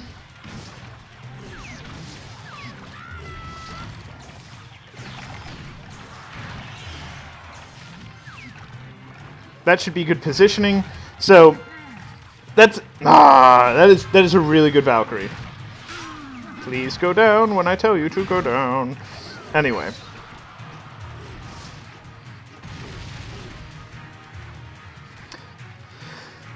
Likelihood of this hitting overtime? High. No, we don't care about that Knight at all. They would have to throw like 2 more cards in the right-hand side for me to actually take the right-hand side seriously. They absolutely want my left-hand side. You know, you don't even have to lie to me about it. It's not hard to figure that one out. You preemptively freeze so that you know where their freeze goes. You throw your garbage out there. We're probably going to lose because of that, but hey, is what it is. Tesla goes right there. We need it. The next time they get up arrows, we lose this match. This is where we get to throw everything and see exactly how well they deal with that. We're not getting a bear hug. We're going to lose this. That's okay. Overtime, 34 seconds. Don't tell me they can't get arrows out that quick. Yep. And that's perfectly fine. If they hadn't managed to get that through, this would have gone on longer. We could have probably drawed it out. As I said, not looking to draw. I'd rather give somebody...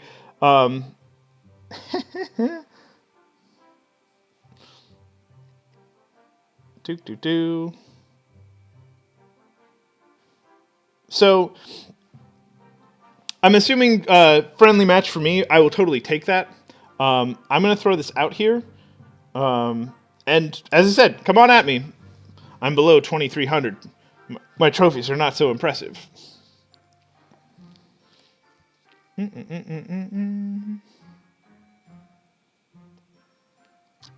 But yeah, no, we'll totally throw that out there. I'm assuming you guys just jumped into a friendly battle. I will wait for you. I am totally good with that. And then we've got questions of, is there a good deck for me? Level 7 trophy. Give me a minute and I'll respond back. There we go.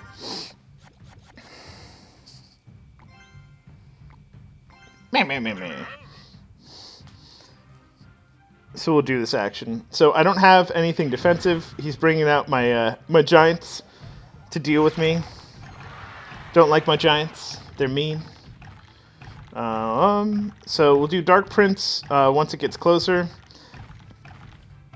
If he's got air support, actually, no, we'll totally throw this. So he's going to push my giant skeleton back onto my side.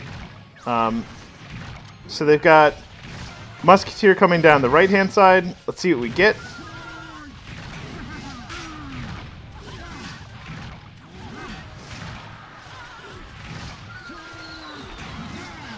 think we're going to Tesla that. And then we're going to throw Spear Goblins on the right-hand side. As you can see, Dark Prince and Baby Dragon go straight through it. Since we're doing friendly match, some of my units aren't as high as they normally are, which is honestly okay with me. It's a lot more fun sometimes when they do take away the card advantage. And so, like, as I said, friendly matches, they're fun. It really lets me get an idea if I'm just basically stacking my deck on purpose.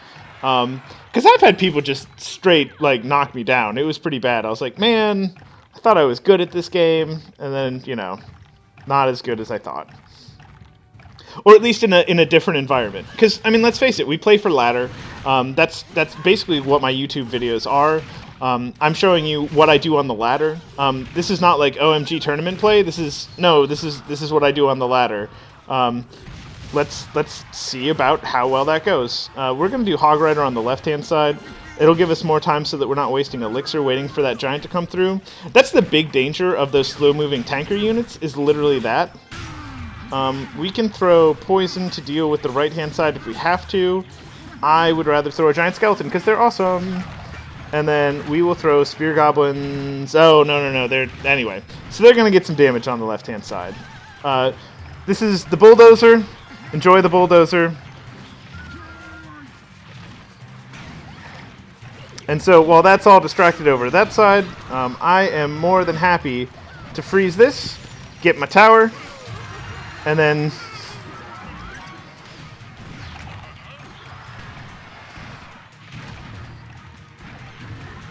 boop, boop, boop. Okay, so left-hand side's taken care of. We throw Dark Prince. And honestly, he's got a lot of build-up on this right-hand side. If this went on longer, he gets that tower. Oh, and there it goes. There it goes. The only thing that saved that is because I literally threw down goblins. So yeah, I mean... there's obviously a trophy difference between us right there. Guy just joined my clan. I don't know anything about how he plays. I try not to look at how people play when we do friendly matches because I just want to see what you got. And I don't need to, like, research and try to, like, go against it. I don't mind if people literally bring an anti-Aros, like, jerk-face 5 elixir, like, decks. That doesn't bother me. I would love to see you crush me, because then I can get an idea of why I lost miserably. We'll do a second friendly battle, and then we'll see what we can do as far as comments go. I got some people asking for some stuff, and I am more than happy to respond. Give me a minute. I'm definitely enjoying my friendly matches, though. Boop, boop, boop. Okay, so... this is going to be fun. We'll just say it that way. The Tesla is going to sit around for basically the tanking, and Spear Goblins are going to go there for the Valkyrie. This is looking gross, by the way. This is definitely a different procedure than he had a second ago.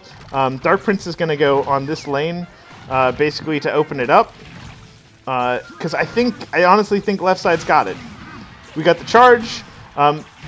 Totally acknowledge that basically the bomber skeletons are good. They hit really hard. I don't know, they're a good unit. They're just not nearly as amazing as like the wizards and stuff like that. But at least they're cheap. If you're looking for a good filler unit, my god, skeleton with bomb, right there. Punch. Drops the big old fist. So we did that for basically distract. And what I'm looking to do here is basically be a total jerk and get cheap hits on that right-hand side with the Hog Rider. We're going to get some hits. Explosion takes out basically that witch. We'll wait for the Tesla for her to be just a little bit closer. And doop, doop, doop. No, I don't want to poison that. Not just because it's a mean thing to do, but also because he can then turn stuff around and place it. If you poison too quickly, it is a big problem. And I've got no problem admitting that. Now we poison. But you didn't get the tower. Poison's not always for the tower. It's not always for the tower. It really is not always for the tower. It's, honestly, as I said, I don't use arrows. This is what I use poison for, is an arrow substitute. Hog Rider! I have not done that in a while. I should remember to do that, because Hog Rider is freaking awesome. Once again, that's level 6 Hog Rider. They didn't cut that down for me at all. That's unfortunate because, as I said, like, I intentionally stack cards that I think are going to do well. I'm in a friendly match. My Dark Prince, he's only 3. Like my, what is it, the Spear Goblins, they're only 8. And while part of it's like, oh my god, that's such a big disadvantage, you should learn like how to play the game on basically an equal playing field.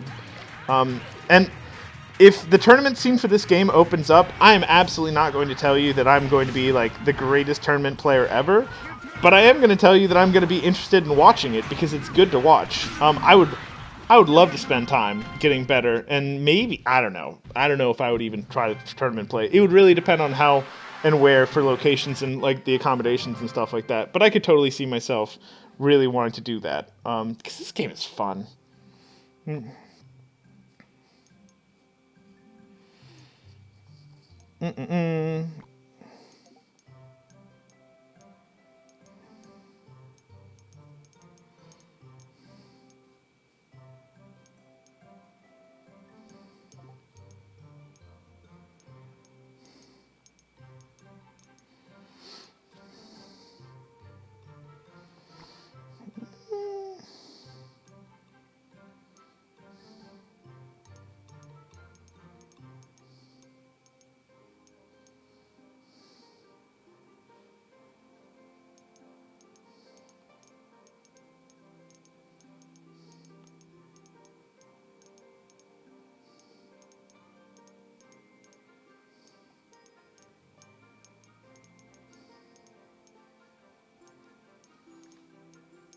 That's not how you spell a while at all.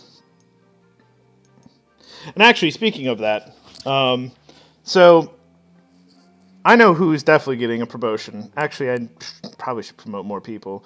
Yeah,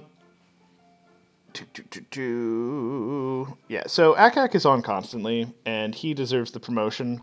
I know, obviously, he didn't ask for it, but you know what? Akak's a good guy. Akak is consistent. He's on here. It's what I like to see. And that's definitely the sort of thing that you'll get promoted for.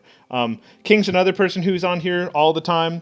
And, you know, same thing. Like, they'll totally get promoted. God, I can't remember if Hano actually joined or not. But, I mean, if he's in my clan right now, and he should absolutely leave comments and be like, yeah, I'm totally in your clan, you're an idiot, you forgot. Then he should get promoted too. He's been around. Anyway.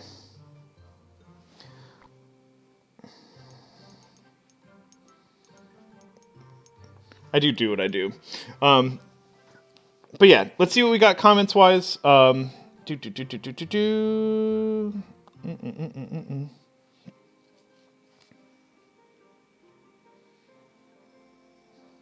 And yeah, Akak is totally correct. Enzo Gone Rage, he asked, basically, he's level 7, trophy is 144.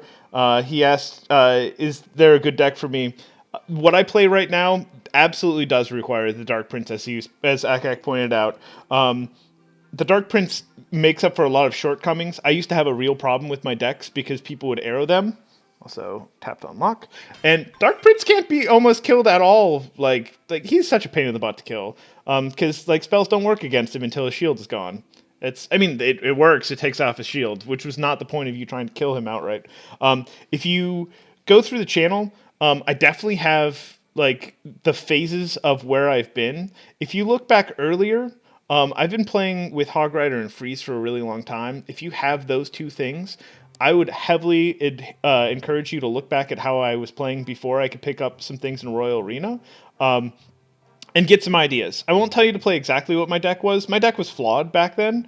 And as I said, I play high-cost units that I feel perform well. And the point of spells is to destroy high-cost units that perform well for cheap. And so some of that becomes very difficult to keep up with that deck I was playing before, mostly because I had Minion Horde and Skeleton Minions, or Skeleton Horde, Epic Skeleton Army. And so depending on who you fight, that is or is not good. I used to play with Goblin Barrel too when I was in the earlier rankings. I would heavily advise you to try out Goblin Barrel if you have it at your disposal for that sort of range. It might be the range where you start having to fight wizards and stuff like that, and that can get a little bit less attractive. But as I said, I only gave up Goblin Barrel because I gave up using both of those hordes, and because I wasn't getting to be able to push out.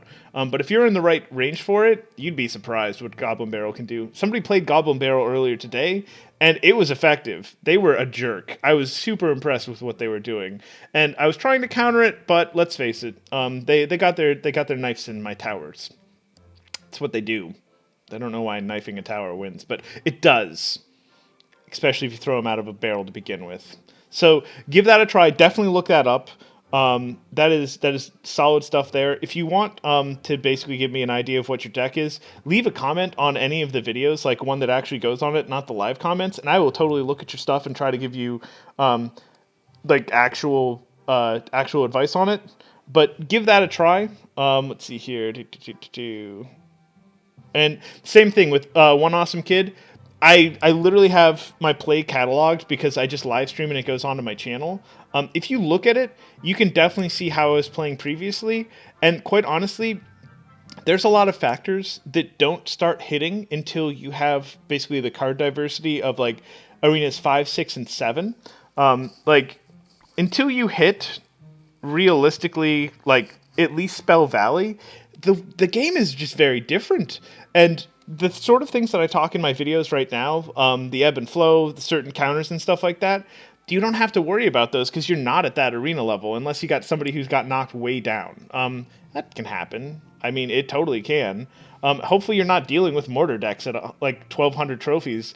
That would basically be the least fair thing I can think of. Like, it really is. But that's, as I said, that's as it is. I would definitely advise looking back at that. Just making sure we got anything else in here. Excellent. We'll see what True Gamers got.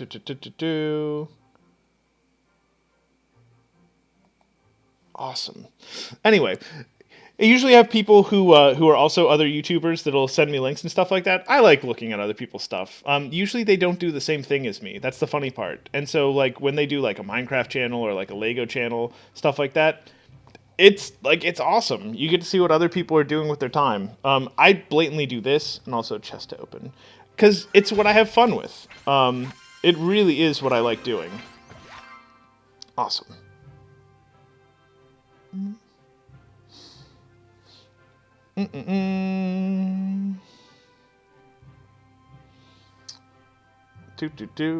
So yeah, we'll do some more games. I've absolutely talked for a while at this point.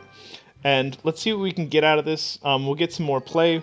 And as I said, if you want specific help with lower levels, if you leave a comment on any one of my channels, or any one of the videos, oh goodness, as he comes right at it, you will get it. Like, I don't mind taking the time to respond to comments.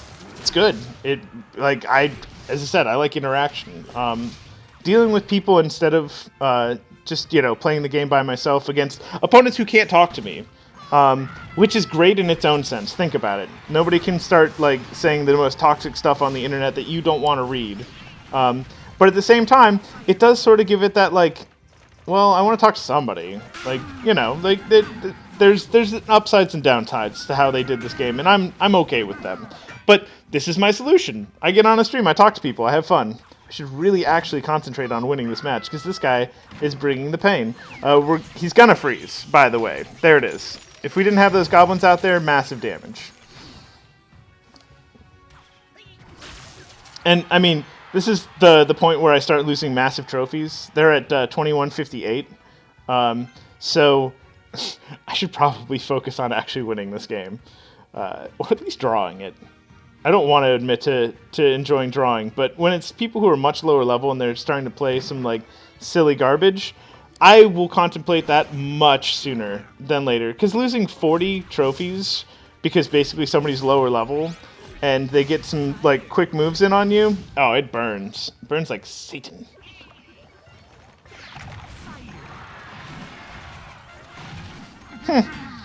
It's interesting. So I threw my Dark Prince directly on top of that guy, and it did not actually stop him. Like, it didn't make him reposition. He kept hitting my my giant skeleton. Bear hug, bear hug, bear hug, bear hug. So, you know, fun information for me. God. Dies a little bit. Apologies about the coughing.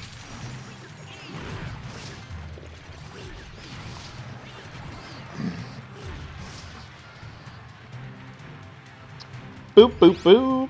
So we got 40 seconds. I'm thinking we're going to make it out of this one alive.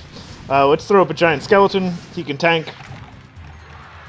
We could go for more stuff, but as I said, if we lose this, it's no good. I mean, we're only going to get, like probably 18 trophies or something like that for this. It's kind of infuriating because they'll throw this stuff at you, and you're like, oh my god, really? I have to, like, do all of this work and actually fight, like, another person who could potentially win for basically no reward? And the answer is yeah, you do. This is why we slide up and we slide down in rankings. This is where basically the surge or the wave action happens from, if you're thinking of it as an ocean metaphor. I'm from Florida. It's way too easy for me to make an ocean metaphor. The worst state. The worst state. Move. No, seriously. Anyway, that's as much as I'm going to say on that subject. But yeah, so that's what we got going on. We got people asking for cards. Heck yeah, I want to give cards. God, I want to give cards all day long. Look at that gold. They put something good in the shop, and I'm buying it. I already bought some Tesla. Let's face it. I like Tesla. If you ask for my Tesla right now, because I'm working on Hog Rider, even though I paid gold for it, I will give you my Tesla. I'm not joking about that. I've got a rule with myself. When I'm working on one thing, I will give you everything else. For my deck, that's almost cheats. Like, I'm not even going to lie to you. That's almost cheats. Because I've only got 3 things I can give you that are my deck anyway, because I use so many epics. It's a pain in the butt to get epics. I'm willing to do it. These are the cards I like. These are basically the cards that work for me. But am I playing a deck that's probably obtuse, difficult to deal with, and hard to push through? Yeah, I am. Like, I've got good levels on all of my epics. I've been getting all of my gold to buy them literally from donating. Occasionally I will throw money at this game, but I haven't thrown money at this game in a while. And then what else? But that being said, I've got 3 things that I work on right there. You got your commons and your rares. But everything that's right here, you ask for it, you will get it. Like, all of these cards. Oh, but you could use those cards. I could totally use these cards. But I will give them to you for XP and gold. Love clan. The clan scenario in this game is amazing. I hope they expand on it. I hope they make it better. Now I'm curious what they're giving me. Balance changes. I will do straight out a later. I will do another stream for that today for balance changes. I am a huge patch notes nerd. I love talking about the theory behind it. I will not get psycho into math. I've got friends who are even more math savvy than I am, and quite honestly, I understand the broad strokes. I understand some of like the medium strokes. The little things, only if I really like the units or the things that are specifically known about that we're talking about. I won't tell you the exact like minute details of things I don't play because I'll find out. It's part of the experience is going, oh crap, look what they just did in this patch. I'm going crazy. What can I do to figure this out? And then I have fun. Crazy. Excellent. Okay, and then got a question. Is it worth upgrading cards you don't use for 1k, 2k for the XP to get higher levels? Yes. I made my mark at the 1000 XP range. Anything, as soon as I start like getting close to new experience levels, anything that's 1000 XP or like basically or less, I will upgrade just to get the extra XP. Getting higher crown towers is totally worth your time. It does not make you, quote-unquote, a better player. What it does do is safeguards you against things like level 7 freaking Hog Riders that are, like, way higher level than the arena you're supposed to be into. I definitely remember there was, like, somebody who had, like, a level 6 and a level 7 Hog Riders when I was in, like, the 5th arena, and they would just come through, and the only thing that was saving me was basically freeze, and my tower damage, because it was high enough, would kill them for me. Because if you put it in the middle, which I haven't been able to do very much today because people are just tossing Hog Riders fast and I am not reacting quick enough, you get both towers hitting them. So it is worth your time to work towards getting higher level experience if it goes along with what you can do. If you've got a lot of gold and you don't have anything that's easy to like basically level up, you're basically in a lull. Yeah, totally do it, especially when you're getting closer to it. But should you do it all the time? No, save your gold for if you know there's something good in the shop that you want. Like for me, epics are 2K. Let's face it, 2K's a bunch of money in this game. The second you do another one, which they're changing, but anyway, that'll be for later on today. They're changing. The next one is 3,600. I usually do not buy another epic past that point because it's like 5K. That'll get adjusted down, but as I said, I won't know the specifics of it until I read that. But I hope that's helpful. Leveling up your towers by being in a clan, totally in your best interest. We've got... Oh my god, Ak, you're reading the patch notes. Anyway. Hope that helps out. I've got Enzo Gone Rage. Let's see what we got in the clan. I know I have at least one other person who has not donated. Truly YT just joined. So we're not doing anything to him. He doesn't have a donation because he's literally, the first thing he did was request a card. I try not to have people kick out of the clan unless they've got good reasons for it. We haven't had drama in this clan yet. It's just people talking and having a good time. But I'm just saying, there's only a couple of people who were promoted that could kick anyway. And, you know, we don't have drama. It's effing amazing. I hate online drama. It's the worst. Okay, so because I am a terrible and just bad person, I'm kicking the lower trophy level person. So there is basically the ability to get in my clan if you want it. There's only one more that I can do until we hit the next cycle. So if you want to be part of this clan, you want to get on basically on the show, you want to do friendly battles, you can jump in right now. And, you know, anyway. So we're actually close to 2 hours at this point, which is double what I normally play. So clearly I'm playing at least a little bit, but I feel like I'm ranting so much. And I hope that's not annoying people. We'll get to back to battling. If Enzo Gone Rage jumps in the clan, we will totally do a friendly duel if it's in the next like 5 or 10 minutes. And I don't know, we'll probably wrap it up around then. But as I said, I'm having a lot of fun. I was trying to do longer format so that we could get more time with people. With that being level 2, honestly, I should have just let it eat the tower because Hog Rider could use some more support. Done. Yeah. Okay, so Baby Dragon's going to help us out. Baby Dragon's on our thumbnail for today. I hope I've highlighted enough Baby Dragon play that people get a decent idea of why I use him. He could be used for other things. She, it, gender neutral. It's not necessarily about that. It's just about the simple fact it's a dragon. I don't care. Doesn't need to have a gender. Silliness.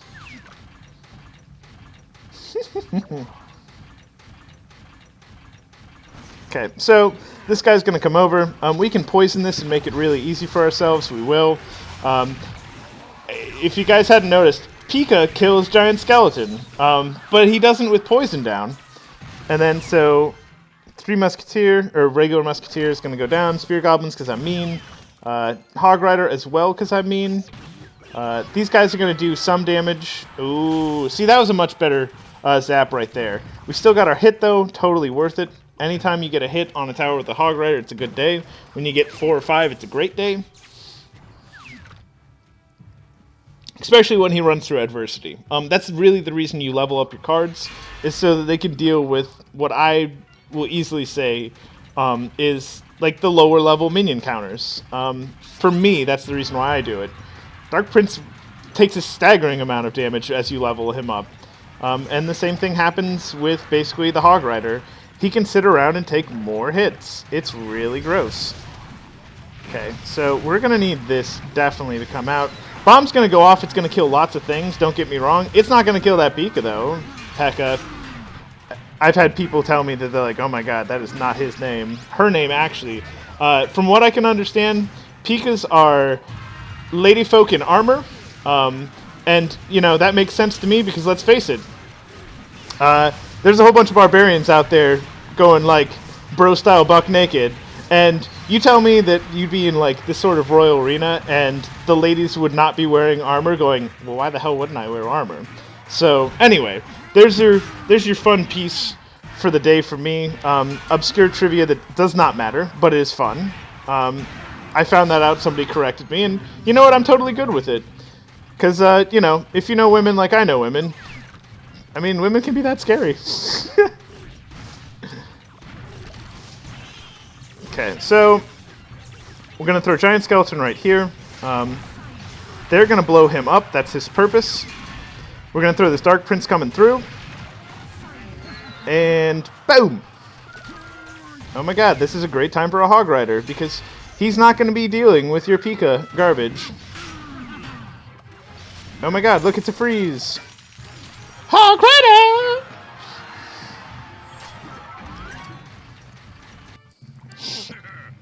Anyway, so 41 trophies for that. Those feel good. I was not paying attention to trophies. I do, honestly, at this point, have to pay attention to trophies, because when you get up to, like, 2,400, 2,500, and somebody comes at you and they're, like, 2,100, you need to not lose that match, the end, if you want to keep going for trophies. Does that mean that that's going to help you out? It might set you up for failure, but be conscious of it. People who are higher level than you, you know, you lose less for losing to somebody who's higher level than you. It doesn't give me the expectation that they're going to win. It gives me the expectation that I have to come at them with, like, as much nasty garbage as I can come up with.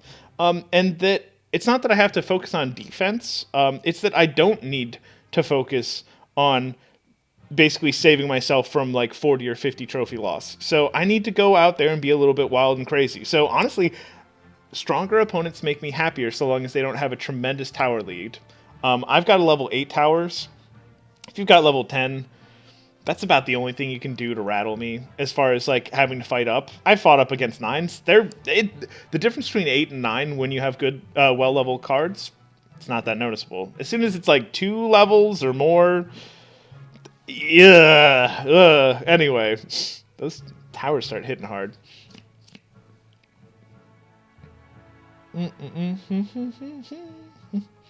So Akak's telling me he's in actually, I'm not going to tell which state it is, but he had ice on his windshield this morning. I had snow over the weekend. Got in the way of me planting trees and stuff like that. I got pissed because I was like, I want to get out and plant me some new trees in my backyard. And they're like, no, frost. And I'm like, well, I'm not putting out that. Paid money for trees. And then, so question was, how do you stream? So this is my trade secret. It's not a trade secret at all. I'll tell anybody who needs to know. So this is a NVIDIA tablet, and it's a Shield. I got it for $200, and then all those delightful wires right there, you have to basically go through a couple of programs. But the idea here is that I'm using the Shield. The Shield is what I play on. It's a little bit bigger than most people's phones. I mean, I've got a freaking Note, and that thing's giant, but this thing's luxurious and wonderful. I never thought I would like a tablet, but this game has made me change my opinion on lots of things. But basically, it's doing all of the processing, which means that I can stream through a laptop. I've got a laptop on my lap. That's how amazingly high-tech my rig is. I mean, you can see I don't have a mic. There's no condenser mic. It's on a headset. I basically picked up a laptop. I picked up basically a capture card and a Shield, and that's all it took. Is it a little bit awkward and weird? Yeah, there's some hardware to my left and to my right, and that's okay. But the whole point is that it doesn't get in my way, and it's honestly a lot of fun. And then I'm assuming that's the Enzo that's from there. If you want friendly battle, toss it out there. I will do another match, basically, and then after we do that match, as I said, if you want a friendly battle, do it. We can absolutely friendly battle. I'll do at least one of those. I'm over 2 hours. Doesn't bother me at this point because I'm still playing okay. And we'll see what we can do. Boop, boop, boop, boop, boop. Okay, well, let's get to it. Baby Dragon first, Hog Rider second. Tank, tank, tank. I don't have anything I can do to help them now. It's unfortunate. So, without spell cards, they can basically throw out real blocks like an Inferno Tower. Yeah, this guy is a mortar player. The end. I mean, maybe he's not, but maybe he's not.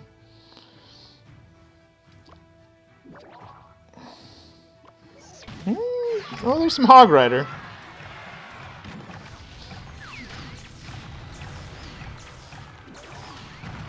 Okay, so we're gonna bulldoze. He's already shown us that he totally has an Inferno Tower. I don't know what we'll get out of this. Honestly, we'll get it on the tower no matter what, right? And then we can use poison to basically take the field. But I want to make sure that the poison is well used. Their Hog Rider use isn't like, oh my god, they've got a Hog Rider. But it's more like I want to make sure that their Hog Rider doesn't get unnecessary hits. They've got lower cost units than me. They can cycle it faster than I can cycle my Tesla. So I have to use my freeze to basically keep up with that. We've got Baby Dragon going, so we'll throw some Spear Goblins for extra boom. If they don't throw anything to counter it, that's awesome. They did. How about we throw a Poison Field and, you know, get some legit damage on it. We'll throw a Hog Rider as soon as it goes out. They'll totally throw that Inferno Tower, but maybe they won't. If he gets in there, he gets 2 hits. Awesome. Oh my god, do we get 3? Woo! That's awesome. Okay, so we're doing fine. We got to play conservatively. This Hog Rider is going to be a pain in the butt to deal with. We've got Freeze. That's the best we got. If they throw Freeze on top of it, we've got some Goblins to counter it. And then we don't like that at all. So we poison it. Poison! Oh, I will take that. That is a good trade. Okay, so we're not going to throw the tower for that. We will throw the tower for this. We'll throw a Dark Prince in front of it. They can freeze from that position, but I don't think they will. Yeah, screw it. Baby Dragon goes down there for support. We can get really nasty if we want to right now, but I think I want to throw Hog Rider and Poison, and then Tesla in front of this if we got the time. Ah, that was a last-second save. Just don't lie to yourself. That was fortunate. Okay, he's doing the pressure. We're nice and squared up because he played well there. We will take this seriously, and we'll throw a giant skeleton in front of that. And then we'll throw a freeze right now. So, poison again. It's literally hitting everything. Amazing. Boom, boom, boom.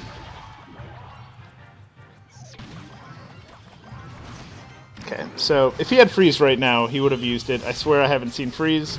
I don't want to be delusional. I want to win this game. There's our poison. All we got to do is get any damage on that tower, and it's ours. 21 seconds pretty much means we're not going to get it. But hey, we'll still throw it out. Oh my god, Hog Rider. Dink, dink. Ow. So, good for him. As I said, I can't get my tower out every time that he gets his tower out, which means I'm going to get in trouble eventually. Came down to the last 9 seconds of overtime. Darn. I had a completely fine match up to that point, and quite honestly, that's a good game.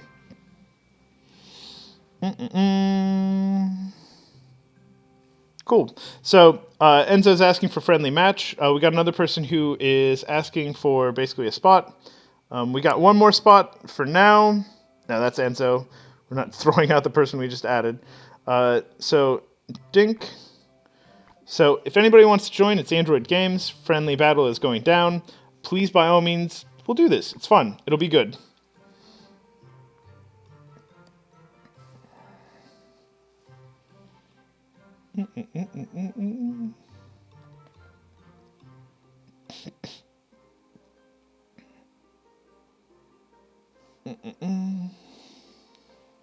But yeah, we'll give that a minute. Hopefully he'll pick up. There we go.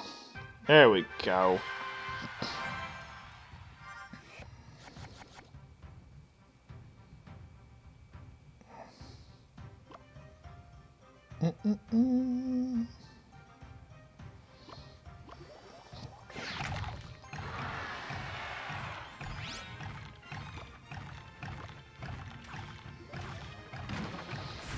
So this is the fun part about the bulldozer combo. If you play it from far enough back, you have time to throw something like a Tesla down. Oh, there we go. So I'm not saying he intentionally made a counter deck, but if you know that I play Giant Skeleton and I play heavier hit point units, an Inferno Tower is a great use against me. Throw Baby Dragon.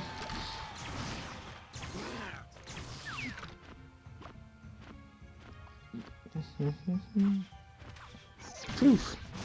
So he just did what I call a defensive Hog Rider. Those are so few and far between. I don't have to do them anymore. I used to have to do them all the time. If you throw a Hog Rider early, back there against something like a Prince that's really going to come in and do the damage, he's great because he just runs off. And he'll distract the hell out of medium moving people. Against something like a Pika, the Pika literally just kills him. But the Pika also won't chase very much because, you know, it gets like 2 steps and it goes, oh, I'm done. I'm good. So he keeps throwing this wizard. I'm assuming there's a follow-up, and we're going to give him time to figure it out. No, I didn't see any follow-up there. So we've got all of this. And I definitely would... The only thing that makes me feel bad about friendly matches is I'm pretty sure Poison is basically right around, maybe right around the area. Oh, there we go. So he gets a freeze on me. That's nice. Those goblins are like poke, poke, poke, poke, poke. I don't know if he's got access to poison, but I used to use Fireball before I used poison. It was a very different deck at that point, and you know, I don't know. I felt good when I basically dunked on people because that's what Fireball is it's throwing the dunk. But I found I would get into massive trouble for it. Poison is so much more forgiving when you're using it offensively against other people's towers that's honestly most of the reason why I switched. Oh my god. Our goblins are doing a amazing dance down there. We're getting more elixir to come out. I don't think I got that in time. I will totally freeze that. That's big elixir on his part that he just picked up. If he's got an advantage to press right now, this is the time to do it. We're going straight into overtime, and let's have some fun. Goblins. Goblins are great against Inferno Tower because obviously goblins, it has to do the ramp up time. Inferno Tower is punishing against things with lots of HP. With something to lose, Inferno Tower absolutely is all about that lifestyle. We got some hits there, that's what we're looking for. Dark Prince is actually stuck behind him. Ooh. that is an amazing freeze, by the way. It might not look like it, but if he had managed to get just a little bit more out, he could have totally stopped that bomb drop on him. And then Tesla, and then Baby Dragon, and then we'll throw some Fear Goblins out, because he's got 21 left. I mean, should be able to get something, right? And then if this was regular overtime, I'd have 12 seconds to get this done. Honestly, I kind of like it that they make you play even longer overtime, because that way there's less likely to get a draw. I don't mind you guys beating me. Literally. Like, if you beat me, then I probably learned something. And I like it.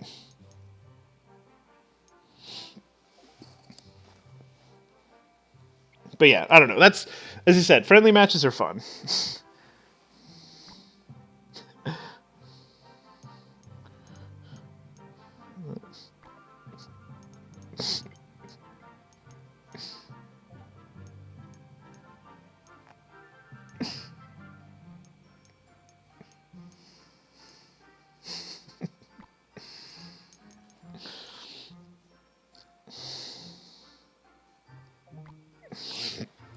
Yeah, I don't know. Background for me, I started playing MOBA barely on Dota, and I went into League of Legends in early beta. You know, this is where I get some of my insight for how this game plays, because that game should have been literally all about taking down towers, but people got that muddled. And tryhard's just such a silly word, because it's like, oh, they're trying hard. I'm like, the difference between a tryhard and somebody who is trying hard is a tryhard is trying to take basically strategies that they didn't come up with probably to begin with, and are only for the sake of winning, because that's literally all they're trying to do is win the game instead of play the game and have fun. I don't prescribe to that. I don't think it's appropriate for you to basically try to play a certain type of gameplay outside of tournaments. Tournaments might be a little bit different. For your regular playtime, I mean, games are for fun. I don't like disavow that there's a professional gaming like leagues and stuff like that, and that's not a scene. It's just like you're gonna spend all of your time playing something you don't like because it's effective. Like that's the opposite of the way I want my games to play. I want to have fun. I want diversity. I want interesting play styles. I want flair. I want characterization. I want to be entertained. I want to watch this game as much as you want to watch this game, and I want it to be fun to watch. Stuff like Hog Rider screaming Hog Rider when he goes out. I mean, that's worth it. That alone is what keeps Hog Rider in my deck, on top of the fact that he's what takes towers for me the most often. Like, the fact that he is that much character, rides on a pig, screams his name out, takes a big donk hammer and just donks stuff out. He doesn't even care about other characters. He only cares about towers and structures. Very specific characterization. I love it. This game gets big old thumbs up for that sort of thing. So I'm at 2:15. This is longer than I've ever streamed before. I did take some days off, so this is absolutely worth it for me to catch up and like get some stream out there. You guys haven't seen what I've done for like a full week. I've changed some cards around a little bit. I think I played a little bit of this before I stopped last week, but quite honestly, I've got a better handle on it right now. So hopefully that helps you guys out. I hope that watching other people play decks consistently helps you understand how they work. And helps you understand how they play, even if you're not quite at that arena yet. And hopefully that's useful for you. As I said, I like doing this all the time because it's fun for me. It gives me something to do. It's entertaining. The game itself is great. And so hopefully that works for everybody. I'm going to sign off. I'm Aero. I'm coming to you from N2 Mobile Games. We're into mobile games. This is what we're doing right now. I don't think I'll stop playing this game anytime soon. Don't get me wrong, when you go on a losing streak, you feel like garbage. But this game has staying power. All you have to do is get back into it, and you go, no, I can do this. This is good. If you like what I'm doing, like. If you want to come back for more, subscribe. I got a Twitter feed on there that'll basically pop out when I'm going to be throwing streams back up. I'm going to try to keep them over an hour from now on because I feel like that gives people more time to tune in. I want your interaction. I want your live comments. If you want specific deck help or you want advice, it's best to honestly leave it in actual comments on the videos because I'll respond back to you. It's easy for me to respond in like a paragraph sentence. And if you want to like, ask questions on top of that, I'll totally respond back to that too. Totally cool with me. I don't have specific play times. I'm trying to basically throw this out. With me playing for longer, I don't know if I'll be able to play it as frequently, but I'll try. I'm based on that there's patch notes, I think I'm going to do another stream for the day today, and hopefully we'll have fun with that, and we'll have a good time. And yeah, I'm not going anywhere. I don't feel like I'm going to stop playing this game anytime soon. We might add some more stuff to the channel. The thing that is looming on my mind most heavily is Pokemon Go, because I'm sorry, I might be like a 30s plus year old adult, but I sure as hell played Pokemon.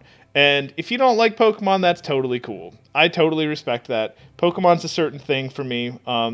It's, if nothing else, the anime just amused the hell out of me. It was so over the top and so stupid. And the games themselves have been rock solid since, like, the red versions. And so the fact that they're trying something different, and I'll probably be outside doing some fun stuff. Because, I mean, I like being outside just as much as I like being inside playing video games.